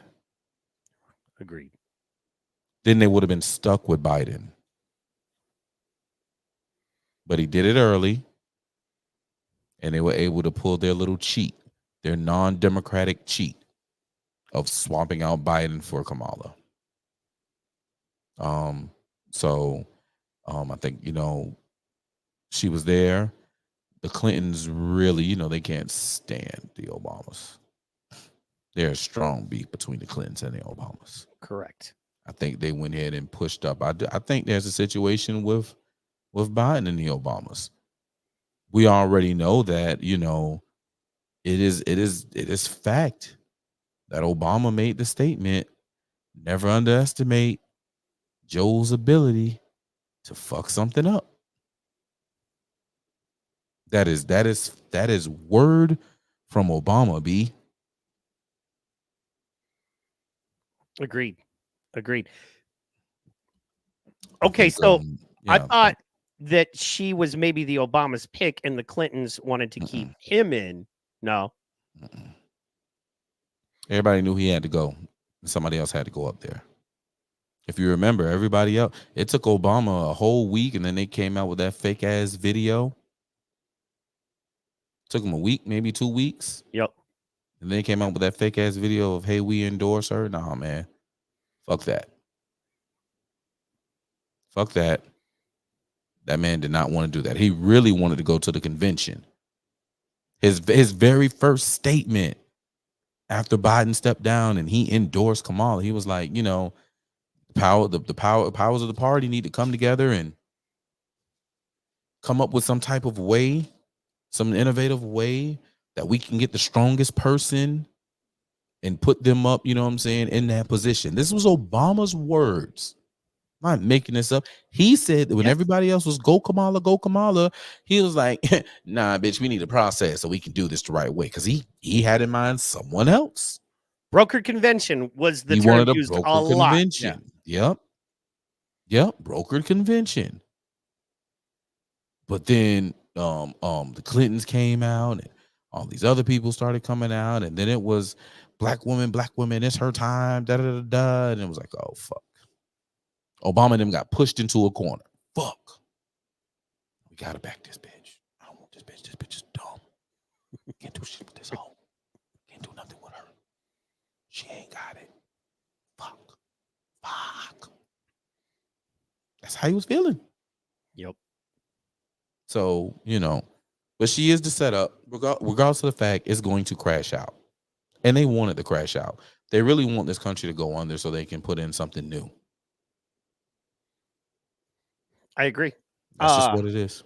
Yeah, well, they see all these other countries running it's to me, there's nothing that goes back to old. There's nothing new, right? And what they're doing is it's real. So and I hate to throw these words around, but if you look, it's what the fascist party actually did.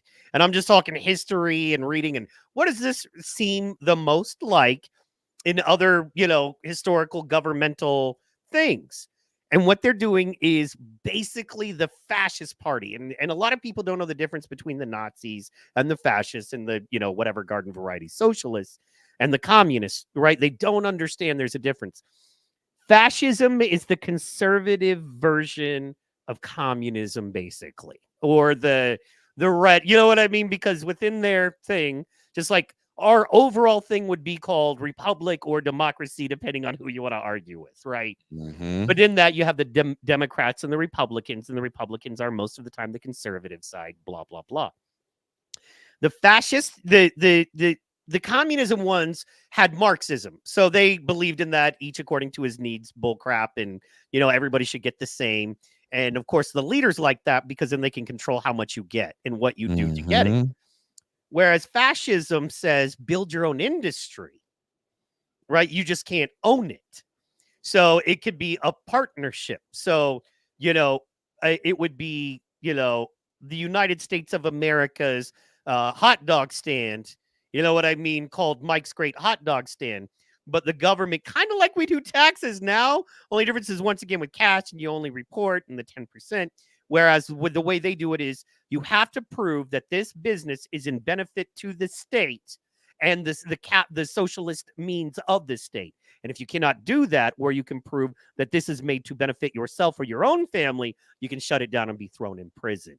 That's kind of the core difference. In the communism, you don't even get that. Communism, you wake up and they tell you where to go and what to do. So that's kind of the difference. There's a little bit more than that.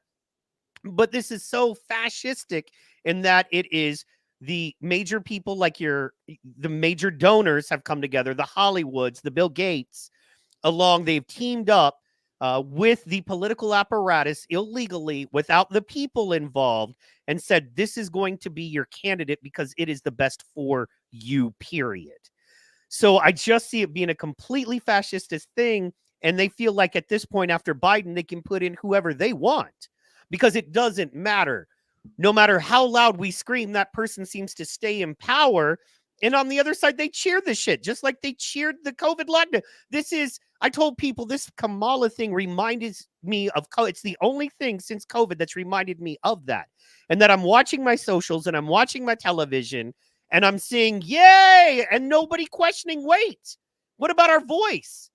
Instead, it's whatever the bosses mandate, yay. Instead, wait a minute, why are they mandating that? And why are they my bosses? That's America. That's what a lot of these, I almost dropped the F-bomb. A lot of these freakers don't understand. A lot of these, fugues do not understand, okay? Is that from other countries, they don't get it. You don't have free speech in England. You have no clue what free speech is because you've never had it, brother. You don't know what it is to be able to wear the clothes you want, in the place you want, saying the things you want. You're not allowed that there. In fact, we whipped your ass in 1776 to have that right. You have no problem giving it up. That's the difference. So to you, anybody who feels they should have that right might be a narcissist, and that's okay. You're not able to conceive and understand. We are your freedom, intellectual, and governmental law superiors, brother. You focus on your cow and you learn from us. You can ask us questions. This is not for you to make statements because your statements are worthless. By the way, shout out to Iron Bull in the building. Pew, pew, pew, pew. Oh, sorry.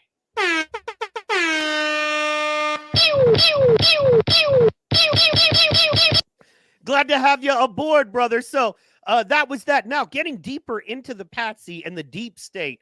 Whoa, I discovered something today. Shout out, friend of the show, guest of the show, help with the grifties and everything. Shane Cashman, he's now writing for a Substack. And a lady has discovered him and put him on. And through reading his work on her stuff, I found her. This chick's name is, Jessica Reed Krause is her name. And she did an audio interview with Nick Tartaglione. Who's Nick Tartaglione, you ask? Okay, well, in case you don't know, let me just pull this up so it's not just Tartaglione. So it's not just my don't take my word for it. Boom, Nick Tartaglione. Nick Tartaglione is a former New York police officer, was sentenced to 4 consecutive life terms, quadruple in Orange County for quadruple homicide. Are they not going to mention Epstein? There it is. What was the extent of Tartaglione's involvement with Jeffrey Epstein, and did their relationship contribute to his ability to orchestrate the murders? None of that is accurate. However, long story short, Nick Tartaglione is the cellmate of Epstein. That is correct. The cellmate of Epstein.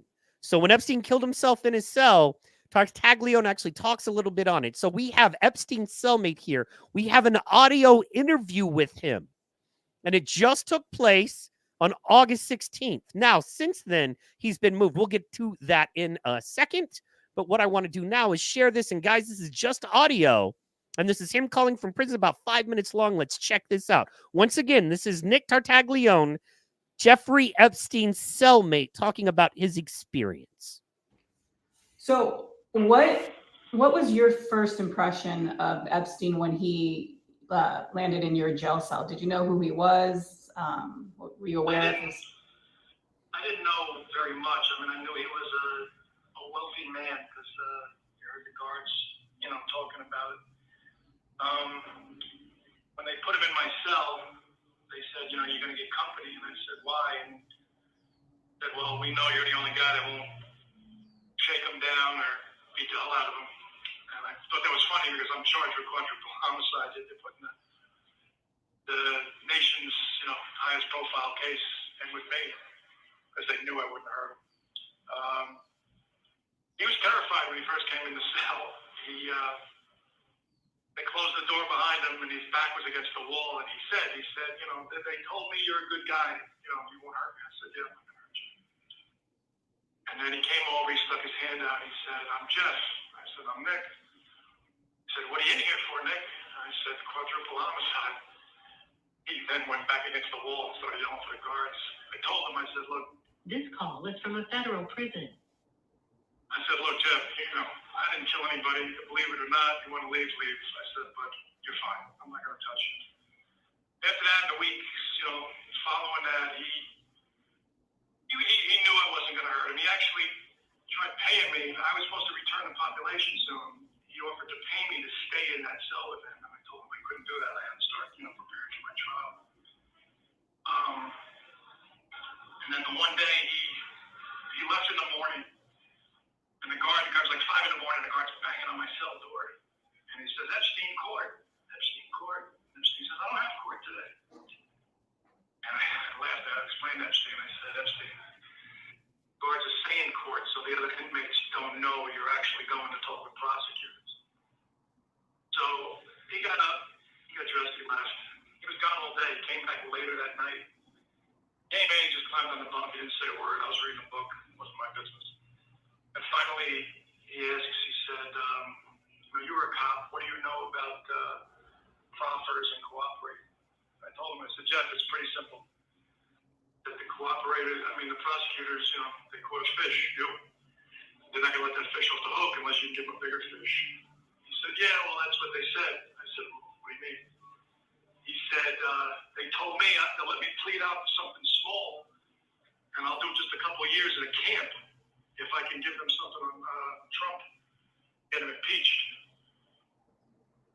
And let's hear that again, guys. It's very important you hear from his mouth. This is Jeffrey Epstein's cellmate talking about the conversation they had, or a conversation they had about Jeffrey Epstein and the DA and the authorities questioning him. They said, I said, what do you mean? He said, they told me they'll let me plead out for something small, and I'll do just a couple of years in a camp if I can give them something on Trump, get him impeached. And I said, well, do you know Trump? He says, well, I know him, I met him, but we don't like each other. I laughed. Okay, so all those things you see, the pictures of Trump and Epstein and saying they were best friends and they hung out and blah, blah, blah. Listen to what Epstein says about Trump. Epstein's own words about Trump, fellas and ladies. I said, well, do you know Trump? He says, well, I know him, I met him, but we don't like each other. I laughed. I said, why? He said, Trump threw me out of a party at his place in Florida. I said, why did he throw you out? He said, oh, he got mad. I was talking to some girl. And by now I got wind of, what he was in there for. So I said, well, how old was the girl, Jeff? He said, oh, about 18, 19. So I was a cop. I said, Jeff, that means probably 14, 15. He said, well, he threw me out, and, I haven't talked to him since, blah, blah, blah. And then he said, threw me out, and I haven't talked to him since. So mind you, to recap. Jeffrey Epstein said he knew of Trump, hadn't talked to him in a long time, and they do not like each other because, as we know, and this is fact that has, been confirmed elsewhere, Epstein was banned from Mar-a-Lago and all Trump properties because he was hitting on underage women. Now, let's just keep that in the mindset as we continue. 14, 15. He said, well, he threw me out, and, I haven't talked to him since, blah, blah, blah.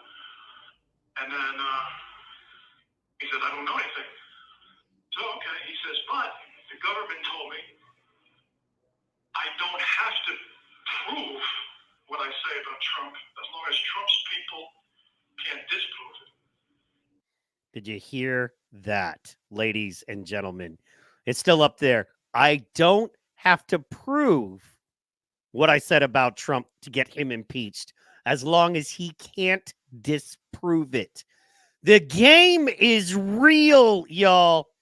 Once again, this is Epstein's cellmate. That sounds just like Judge Juan the Con Mercon. And all right, jury, you don't have to agree on what the charge is that you think. You just got to agree that you think that he committed a felony. It's the same Correct. shit. We don't need proof of anything. We just need you to not like the man, which is all they got. But I just want to hear, man, there's a powerful minute of audio. I'll tell you what. And it might have cost this man. Girl, Jess. He said, oh, about 18, 19. So I was a cop. I said, Jeff, that means probably 14, 15. He said, well, he threw me out, and, I haven't talked to him since, blah, blah, blah. And then he said, I don't know anything. So, okay. He says, but the government told me I don't have to prove what I say about Trump as long as Trump's people can't disprove it. I said, yes. I said, he's the president of the United States. His people are the FBI. He said, that's what I said. And they said, no, the FBI is our people, not his people. Why this recording isn't everywhere right now tells you exactly how controlled our media is. I'm just saying, y'all. Can you believe this came out August 16th? And this is I had to dig to find it. He said, he's the president of the United States.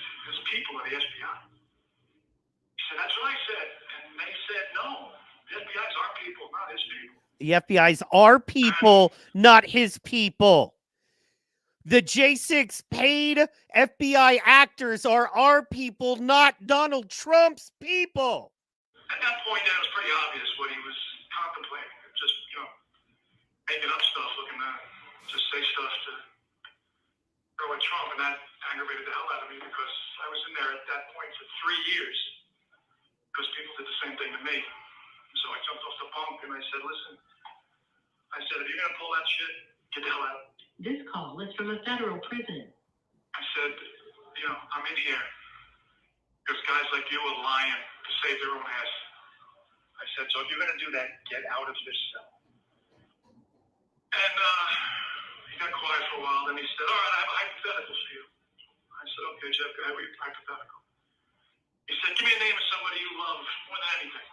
I didn't want to give, Jeffrey Epstein, anybody name in my family. So I said my dog Wink. Wink's named Wink because he only has one eye. I rescued him. Some piece of garbage poked his eye out before I got to him. So I said, Wink. He said, okay. He said, the government's going to take Wink and put him in a cage for the rest of his life unless you help him. I said, well, Wink didn't do anything wrong, so they couldn't do that. He said, well, neither did she. I said, who's she? He says, my old girlfriend. He said, she had nothing to do with any of this, any of my girl stuff. She actually hated it. Chisline. He said, but they're going to go after her unless I help them. I said, Jeff, listen, I said, I would die before I let anybody use me as a weapon to hurt somebody in my family. And, he got quiet again. And that was the last we really talked about that. So I don't know, I don't know what personal decisions he made as far as coming up with stuff or whatever. But I never heard it again.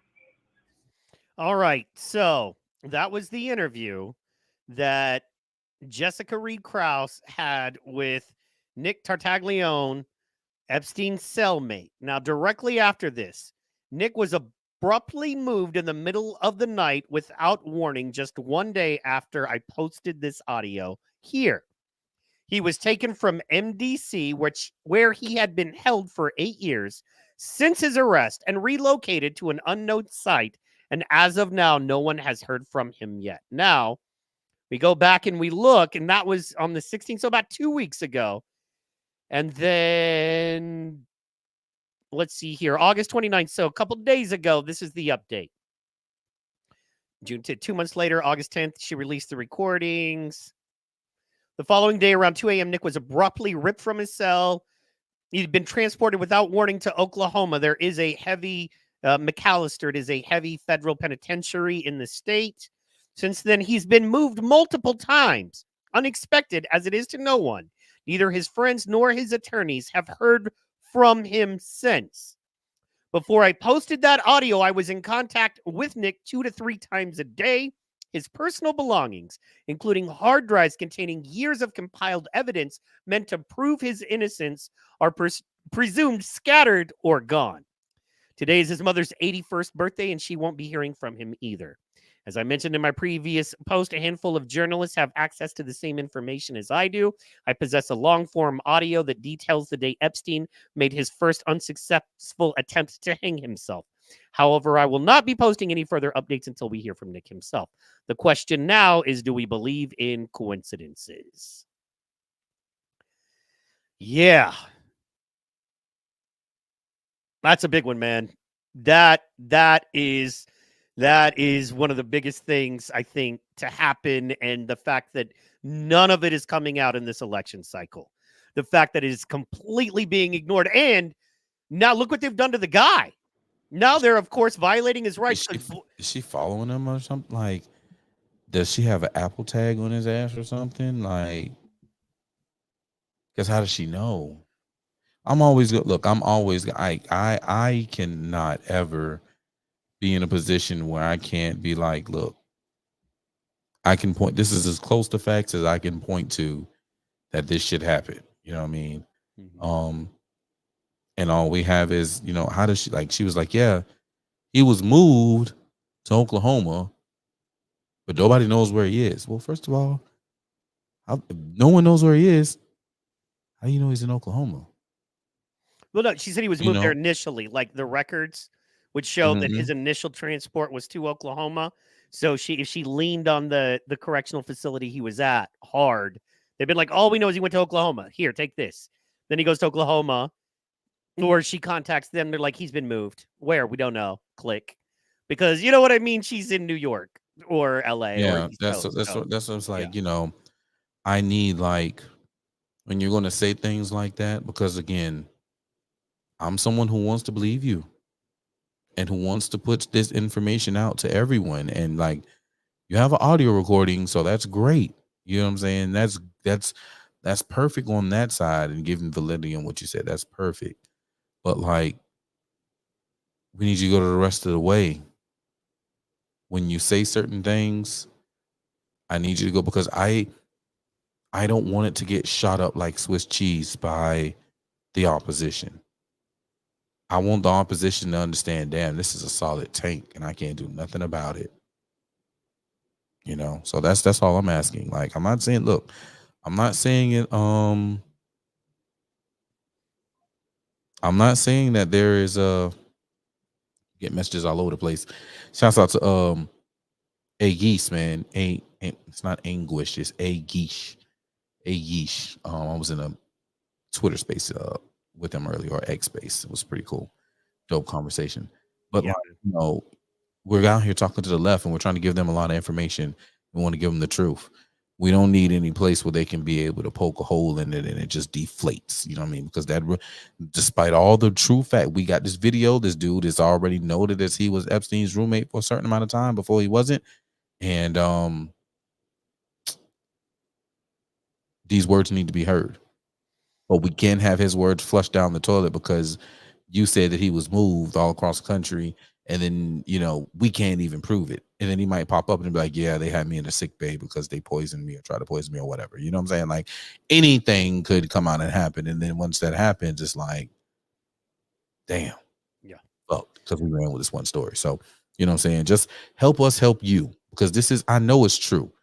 Listen, I got a video pulled up right now that I really want people to hear, because they don't understand that, when it comes to, he just told you himself that him and Trump were not friends. They were not friends. They couldn't stand each other. His words. We already know this. If you don't know who Attorney Bradley Edwards is, well, you about to learn a little something about Attorney Bradley Edwards. I ain't gonna go all the way back. We're gonna start right here. Check this out. Give me about 3 minutes. You mentioned a moment ago, listing the massages. Is that the little black book, the Yeah. Holy Grail? That I think that's the way you refer to it in the documents, right? Right, exactly. And that's actually a document that his housekeeper stole from him at some point in time. And a long story, but eventually tried to sell it to me. And then I had to cooperate with the FBI. And He gets more time than Epstein does. He got more time. And then I think he died as soon as he got died out of shortly after prison, that. which I saw that. Very unfortunate, because he was one of the only people that we talked to who showed up to a deposition that was not represented by a lawyer that was being paid for by Jeffrey Epstein, or he didn't take the fifth like many of the other witnesses. He was willing to speak. He was willing to speak and willing to tell the truth. And then he just decided to do something stupid and illegal, and ruined all of the credibility that came along with him. I mean, that was one of the most unfortunate and sad parts of the entire investigation. Will that piece of evidence still be admissible in court? Or is it tainted now that he's tried to sell it? Or how does that? Well, it should still be admissible because Jeffrey Epstein himself, for instance, could authenticate that document. I mean, it came from his house. Anyone who's ever seen that document in his house probably has the ability to authenticate the document. Plus, if you look at the numbers in it, there's just no other possible way to accumulate the information in that book without it being totally authentic. Yeah, absolutely. Now, just one more question on that document, and this goes to the more salacious rumors, but I would like you to just, whatever you can say on it.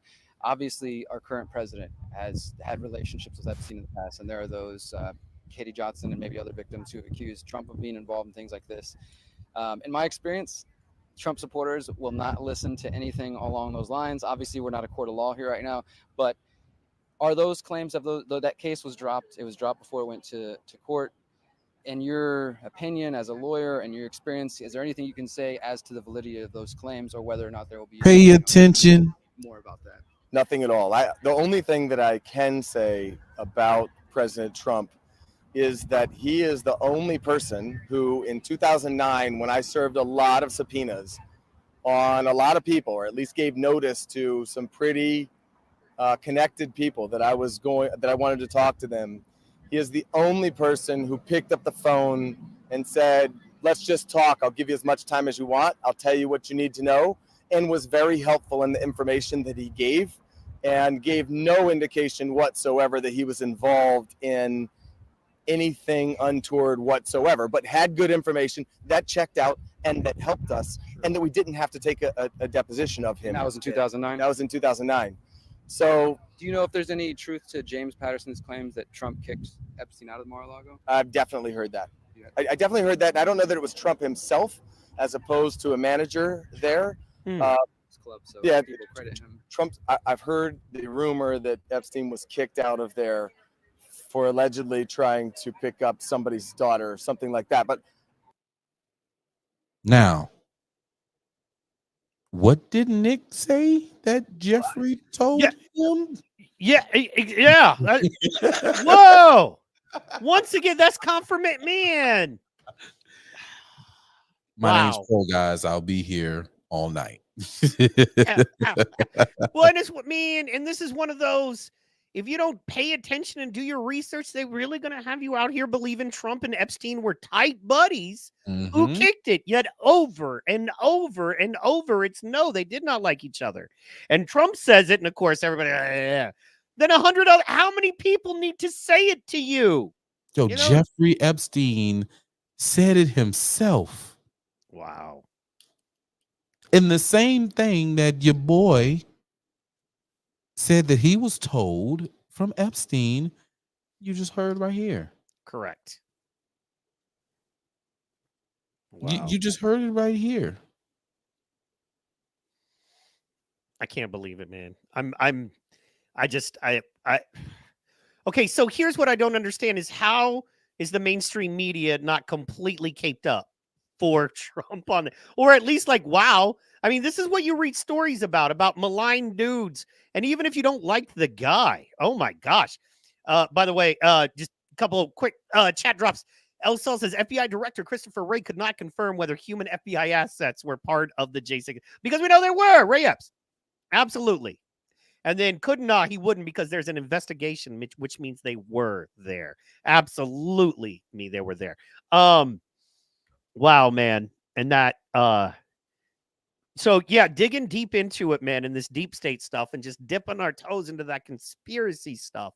Because quite honestly, we know so much truth that sounds crazy and conspiracy that I don't feel we need a lot of times to go into the deep conspiracy. We just call out the motherfuckers doing the things. You know what I mean? So sorry about that. Didn't mean to pull that down, dog. No, you're good. You're good. That was me. I rolled it down. All right, we can finish listening a little bit more, but I just want you to hear the important parts, guys. Let's go. I think I did chase that down as far as I could and never was able to confirm it, but I heard it. I'm on the same boat with that. And just as far as Mar-a-Lago, that's where Virginia Roberts was kind of brought into the whole scheme, right? Via that's where she was Maxwell. recruited. Yeah, absolutely. So that's where she was recruited and brought to Jeffrey Epstein's house. So, the story of someone else being recruited there is not so far-fetched. Absolutely. It's believable. All right. Well, I know you're busy. Anything else you'd like to just leave the audience with as far as what we can expect going forward, how they might be able to support? I mean, you guys did a great press conference here, kind of putting the impetus on the press and on the people who really, you're in the courtrooms doing what you can, what we can't do, and myself as a journalist and other people out there sharing content, sharing articles. What can we do now? Well, look, what I do is help crime victims. Yeah. All right, so there it is. I'm going to see if he's still out here breathing, because, you would think by now they done reached out and touched brother Edwards. Yeah. Let's see. So all this is leading to, I'm wondering what the October surprise is going to be. And the fact that they are so quick on this. And just to let you guys know, if you don't know, and of course, Pro knows, I do have some connections in law enforcement, federal, that are stationed here in this state, as well as local. I have family members that, have worked in law enforcement. So I do have law enforcement family members, and I will be following up with this. I'm going to dig. I'm going to get the resources I can get a hold of from the people doing the job. And I'm going to get my sources. I'm going to get information, and I'm going to see if we can track this down, because this could be a big one. And I think it's very important that we do our due diligence on this, quite honestly. So true story. Yeah, man. And then as we go, what I wanted to do, if it's okay with you, is I wanted to make sure that we covered your interviews. I thought that'd be a nice way to go out, because I knew we were going to have to dip dark into this dark Epstein Kamala line, this weird darkness. But I figured, man, let's go out showing what Pro does, and knowing that Pro's going to do what Pro does. And not only shout out to the Pope Palooza Friday night. Yeah, that was fun. It was awesome. Great show from there, man. Your DJ was stoked. It looked like everything was amazing and happening there. So we know you're going to do what you're going to do. And I want people to be able to watch and get your firsthand take, because they're, listening live, to how you felt about interviewing and doing your man on the street work. And then that way they know where to look for it. We can, send them to your Twitters and your, Facebooks and stuff. And that way we can do that. Absolutely. So it's been a very busy weekend. Tomorrow's a holiday, so I'm going to spend time actually holidaying. Wow. Light work, but some holidaying, you know what I'm saying? And then I'm gonna arrange this perfectly how I want to arrange it. But you guys, because you're fam, you're the ringside rumblers, you're loyal. So rewarding you for hitting the like button on our Rumble streams, both of us, Protocol, PT Pod, YouTube stream, PT Pod, Facebook stream. Is it PT Pod or is it Fresh Mike? Seahawk. It's my personal Seahawk Comedy. Yeah. And going over on X, Protocol, Seaport Pro. Boom. For you tuning in to all those platforms. What up, JR? You just in time. You just in time, JR. You just in time. For hitting the like button on all our streams, you get the exclusive, uncut interviews. This is stuff that only goes over to our locals page. Yep. That you should be subscribed to. All you Shut gotta up, do Fuego. is use coupon code GRIFT, and you can get up in that thing for much cheaper than you would if you didn't use coupon code. But this right here, I'm sharing with y'all. So now it's time for you to get this uncut goodness. Give it all to you. Pause. No diddy. Bam! I'm legit excited. Here we go. I'm coming in from Methodist County, down Darien. Darien, Georgia. Okay. And I'm right here in Savannah. 912 checking in all the way around because 912 down there too as well. Yes, sir. Yes, sir. All right, guys. So you're here at this historic event. What led you to take the journey and break this heat today? This is history in the making, and it's all about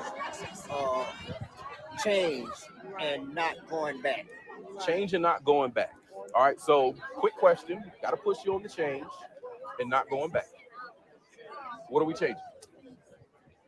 We're not going back to the change that the other party wants us to go back to, which is suppression, all that book that he wants us to go back to, and we don't even have to go into that. Guys, change, suppression. What it we you know what? I don't even know. We're not going to get into that, okay? We're just not going to get. We don't even have to get into that. You don't even have to get it. First of all, and again, my question for what are we changing from? Because she's there now. So if she's there now, and you say you won't change, that means you would want someone else and not the person who's there now. Because you won't change. Just saying. Let's keep going. And can I just real fast, man? Go ahead. I just want to say, this is the American voter, man. I want to hats off to you because I know there were a lot of people you could have spoke with. Yeah. This is the dude. Honestly, true story. I can show you a picture. If that man's skin were a little lighter, he'd look like my stepfather. He really, you know what I mean? Same kind of glasses, same kind of hat, same kind of white beard on the bottom, same polo shirt, big chain of keys. You know that man works hard. Because you know why? The keys. You know what I mean? No one carries that many keys unless they've got shit to protect and take care of and lock up, right? And then look at his lady. You know what I mean? He keeps her in money. That's someone else. That's just another lady. Yeah. That was just there with him. So he's there. Yeah, they just happen to be in line together. For real. Yes. You're right. But yeah, that's the American voter. Now, you know, obviously Southern and stuff like that. But I mean, that guy is going to vote. That guy probably either leads a youth group or has influence down at his local bar and grill. You know what I mean? Union Hall, you know what I mean? Wherever. This man has influence and people listen to him in his community on some level. Also, he's one of those salt of the earth people. That man gets up and works hard every day of his life. And he's truly believing in his heart that Kamala is the best way forward for him and what he's trying to accomplish for his life and his family. And then boom, protocol comes in. Then protocol comes in. Fuck it all up. This is about making history. This is about America at its finest. And this is about people that believe in God, trust in him, and want everybody to be prosperous and happy in their lives. Y'all know I ain't finna let him walk, right? Yeah. This stuff about people who believe in God. Oh, yeah. Okay. All right. I'm not going to push back on the believe in God situation because I do say there's a few instances where I question, you know, as being a Christian man from the South, there's some non-God things that's being pushed out, particularly from like her running mate, like the changing of sexes and putting tampons in boys' bathrooms, things of that nature. I do believe, I'm a God believer, right? And I don't think God makes any mistakes. That's just me personally and my race. So being that I was born with the third leg you know, with 2 chromosomes, I think that's the way that God made me. I don't think that at any point there should be where I can step in as God and say, you know what, my name is no longer Ben. My name is now Brianna or Brittany, and we're gonna go that way. So shouts out to Brittany. See, I wasn't meant. You see how God worked. I said I changed my name from Brianna to Brittany, and I didn't even know that Brittany was going to be talking shit about me for being out here talking to the Democrat. Hi, Brittany. Hi, Brittany. I think that's a little too much. Excuse me, my brother.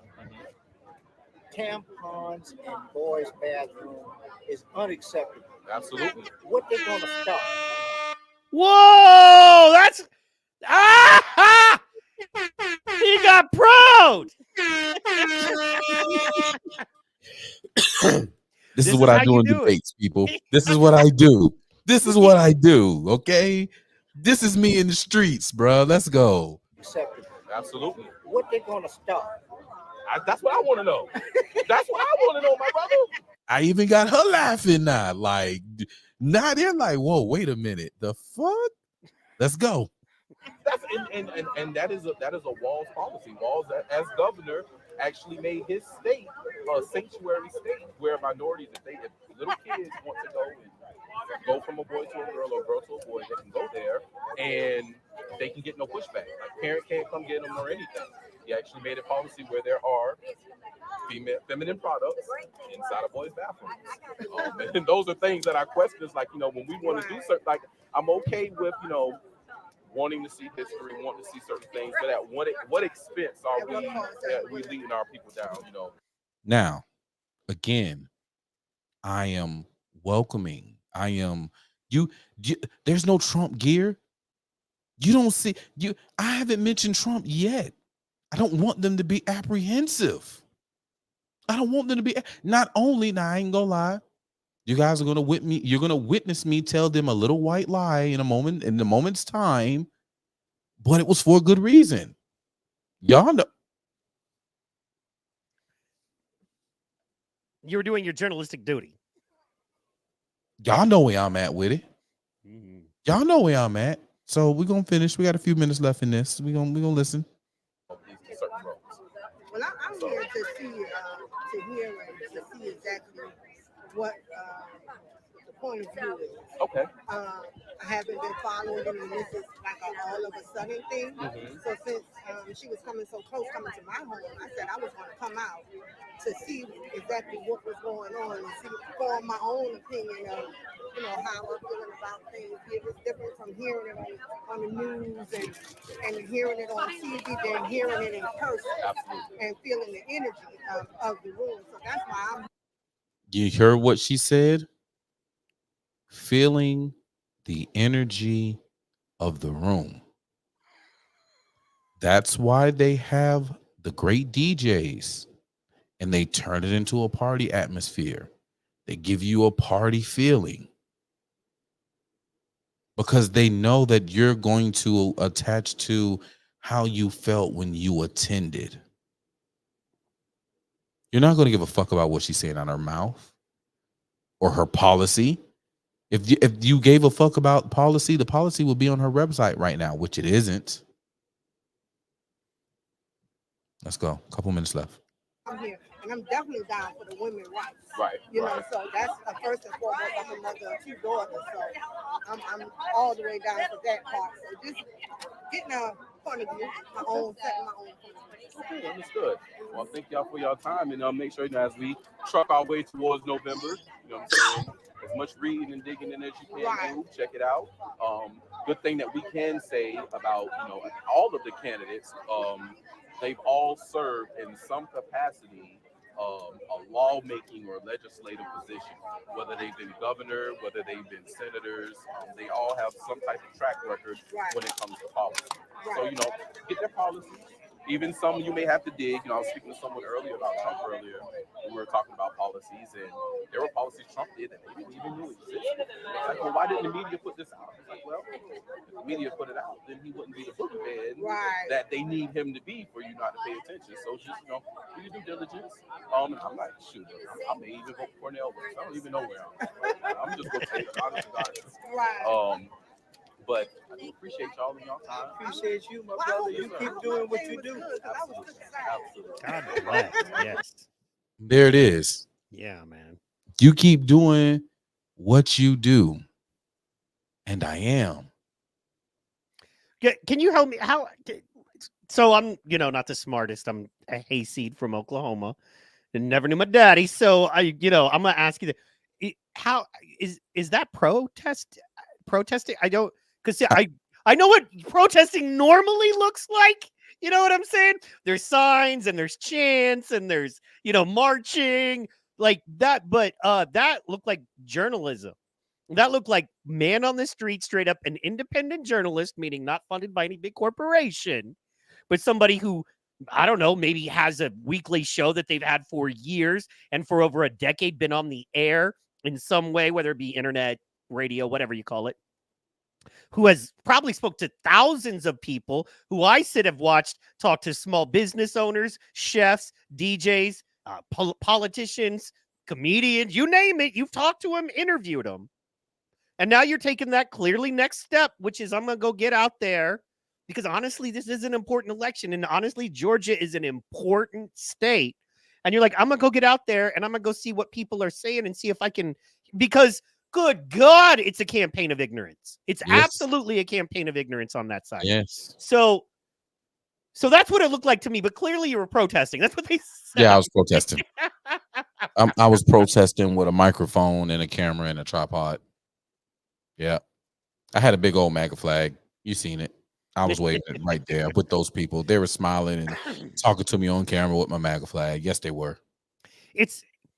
I don't know, man. It's almost like if somebody took like 1 million people who probably were legally able to carry firearms, the vast majority of them, yet they all showed up somewhere with no firearms. None. The guy they were listening to said, peacefully make your voices heard. And in a time where just a few months before their cities were burned down and people that wore hats like this were literally shot in the back of the head, murdered in cold blood. It's like those people just marched and just spoke up, protested, and everybody said they were doing something far worse. Now you're just asking people questions and they're saying you're protesting, which you weren't even. Anyway, so thank you for that, by the way. That was powerful. I feel like it's a whole new thing. You know what I mean? Because I'll be honest, bro. This is, maybe I shouldn't say this on air, but I'm gonna. You have your, and I'm not saying you're a fan of these guys, nor am I, but you have your Charlie Kirks doing it. You have your Steven Crowders doing it. I'll always give credit where credit is due. I don't have to like you to say what you're doing is accomplishing its goal, because I watched that 4-minute clip and that shows me something. I watched that 5-minute clip and I see how you're relating to them, which will help me relate in my everyday. But there's no brothers doing it, man. There's no real brothers really in the streets really doing this. One, because they've disincentivized and, the whole demoralization and all of that. But for you to be out there doing it, and even if you were like average intelligence, it would be so valuable. But to have somebody like you with the experience, understanding, place that you have earned via earning votes, all of that, for you to be out there doing it, man, that is valuable. And thank you. And I'm excited, man. I want you to work because you don't have nothing else going on. Thankfully. It's about to get real, man. Look, these next few weeks between now and November is about to be gangster. Any idea on October surprise? Yeah, I think they're gonna. I think our October surprise is gonna come in September. I think they're gonna lock up Trump. Wow. See, mine was take out Biden. I think that happened first. I mean, I think Trump will happen first. I think Biden may go night. You know what I'm saying? Yeah. But I think it'll be as Trump is in limbo or they're working to get him out or whatever the case may be. He may be under arrest, on house arrest in Mar-a-Lago or in Bedminster, since it's right there by New York or some shit. You know what I'm saying? Like, I think something like that will take place. We're getting ready to have this massive walkout, possibly, of the New York police officers, right? Like, all of this going down. Like, I think they're going to sentence Trump. The shit's going to go into utter chaos. They're going to, quote unquote, take him into custody and the shit's going to go fucking digital. I think it's going to go prove to be very stressful. Something may happen to Biden, and then, you know, we won't be able to say Trump Force 47 no more because Kamala will be assuming the 47th president of the United States. And then, oh man, go from there.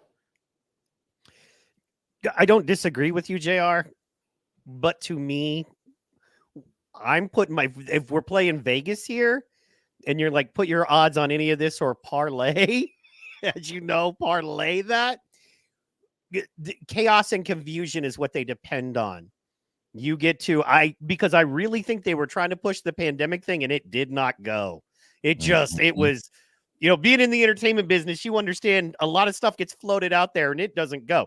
Your favorite singer, your favorite rapper, your favorite comedian has had work you have no idea about because it just didn't go and then they buried it quick. And I really believe right now chaos is the thing. So let's lock Trump up. Let's unalive Biden. Let's kick off those wars in earnest, and let's take the economy and kick it in the nuts. Right? So everybody all across the board's heads are spinning and they feel down and they'll beg us for Kamala because it'll be some sense of order. And that's what they did kind of with the vid, if you remember. Same thing. We're going to make it so crazy and make you so scared and all of that basically you're just going to stop everything and turn on your TV or look at your phone to be told whether you can go to the park that day. So I believe that. I think you know, I thought about that, man, but then I thought, you know, I don't know, because, you know, a lot of us are about it right about now, especially knowing that it looks like they don't really have a solid path. So, you know, they played their play and, you know, they thought they had a queen and they ended up playing a 4 of jacks, you know, or 4 clubs. It wasn't shit. So This shit is so ugly, right? God. Boy, that Aurora, Denver, Colorado situation has put Colorado in a position where that motherfucker may go red, bitch. What do you make of the this is not confirmed, it's rumors, but you know, since we're just having fun here, we'll run to the half hour mark while we're talking. Did you hear about the Hells Angels? I did. I seen that. So it's crazy because I saw reports and people saying that the Hells Angels are headed up there to Colorado. And then I see my bro, shouts out to Shaka. Shaka put something up. He was like, the Hells Angels are not going to Colorado. So I'm like, well, that's Professor Shaka. He's saying they're not going. But then we have reports that they're going. I don't know which way this is want to go. I'm ready to see it pop up on social media like, oh shit, you know, these motherfuckers just rolled in. And you want to hear something? You guys know I live in Savannah. Major artery, I-95, I-16. I saw a whole lot of bikers. 95 North. Wow. That and people don't understand if 16. I don't know. You know, as there are certain groups, man, that are hated that have to move in a lot of silence and they have to move very lightly throughout polite society. But when they're called upon, they can organize and they can be dangerous quick. You know what I mean? When I heard somebody going, man, we need the Crips and the Bloods to roll into New York City now. And I'm like, hell yeah, let's go. You know, I mean, here's the thing, man. They took out the mafia. The government took out the mafia just because they wanted to be the mafia. It's not like the mafia wanted to be the government. The mafia had been around way longer than the United States government, quite honestly. So they figured out that was the best way to do things, and that's how they started doing them. And then Trump came in and said, now we're going to run this like a business because you're doing this at the taxpayers' expense and at the lives of poor people. And all of a sudden, you know, and it's much better for business to have good business. But I absolutely believe we need these, even in the Constitution, a well-armed militia, a group of citizens that are together and are dangerous, that the government needs to be aware of so we can defend and protect against tyranny. So I don't know if it's true, but I hope it is.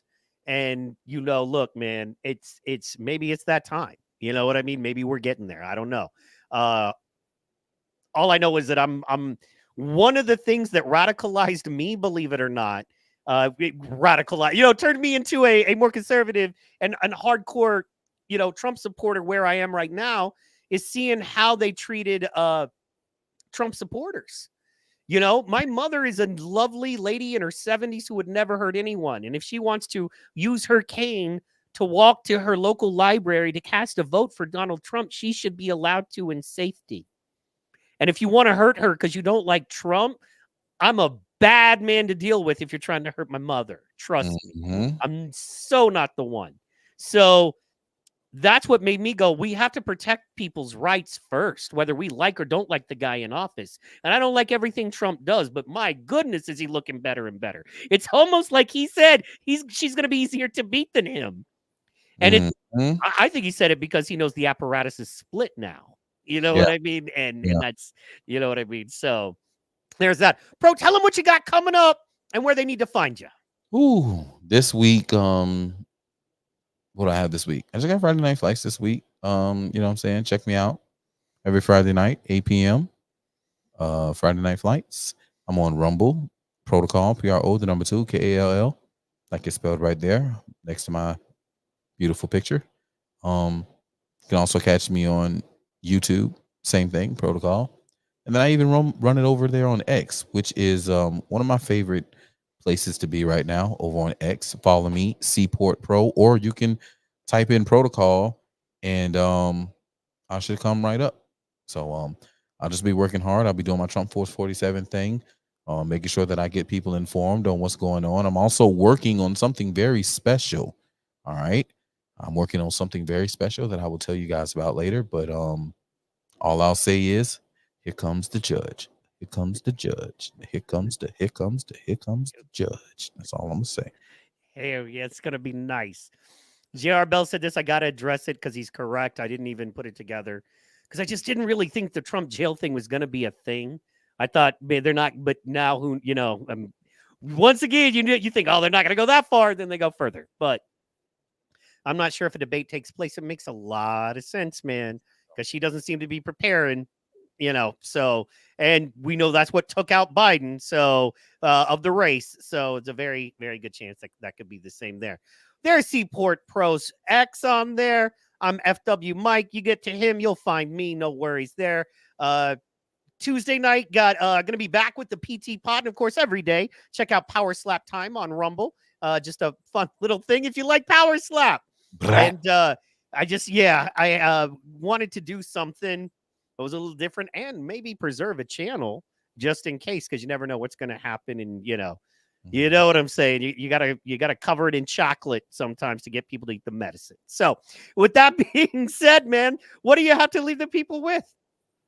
Hey, look, each one reach one you could possibly teach one if they ain't a dumb. That's all that's the best thing that I can say to you. Get educated on it. Don't be scared to hit them with the facts, hit them with the funk, hit them with the truth. And I'll leave you with this right here. Biden came at me recently, y'all. He did. Oh, yes. He was mad. He was mad that I went to Kamala. Check out Biden. I'm cleaning greens in a bathtub. You ain't black. Okay, protocol. If you have a problem cleaning greens in a bathtub, you ain't black. Okay, protocol.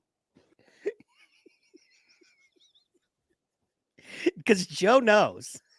Because Joe knows. Then he put a name on it.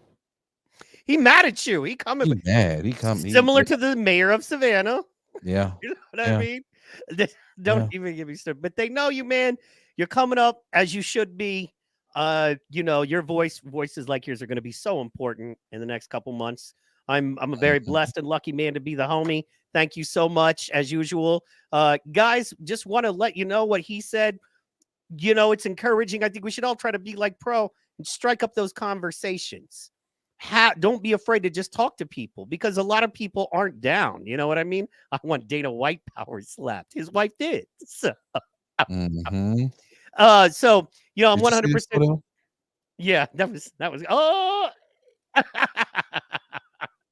That's Milk Dud Mayor and Van Johnson, guys. wow. He's being rough on Corn Pop there. Looked like he got him by the scruff of his neck. Yeah. Never a happier Biden than when he got a black man by the scruff of his neck. Damn.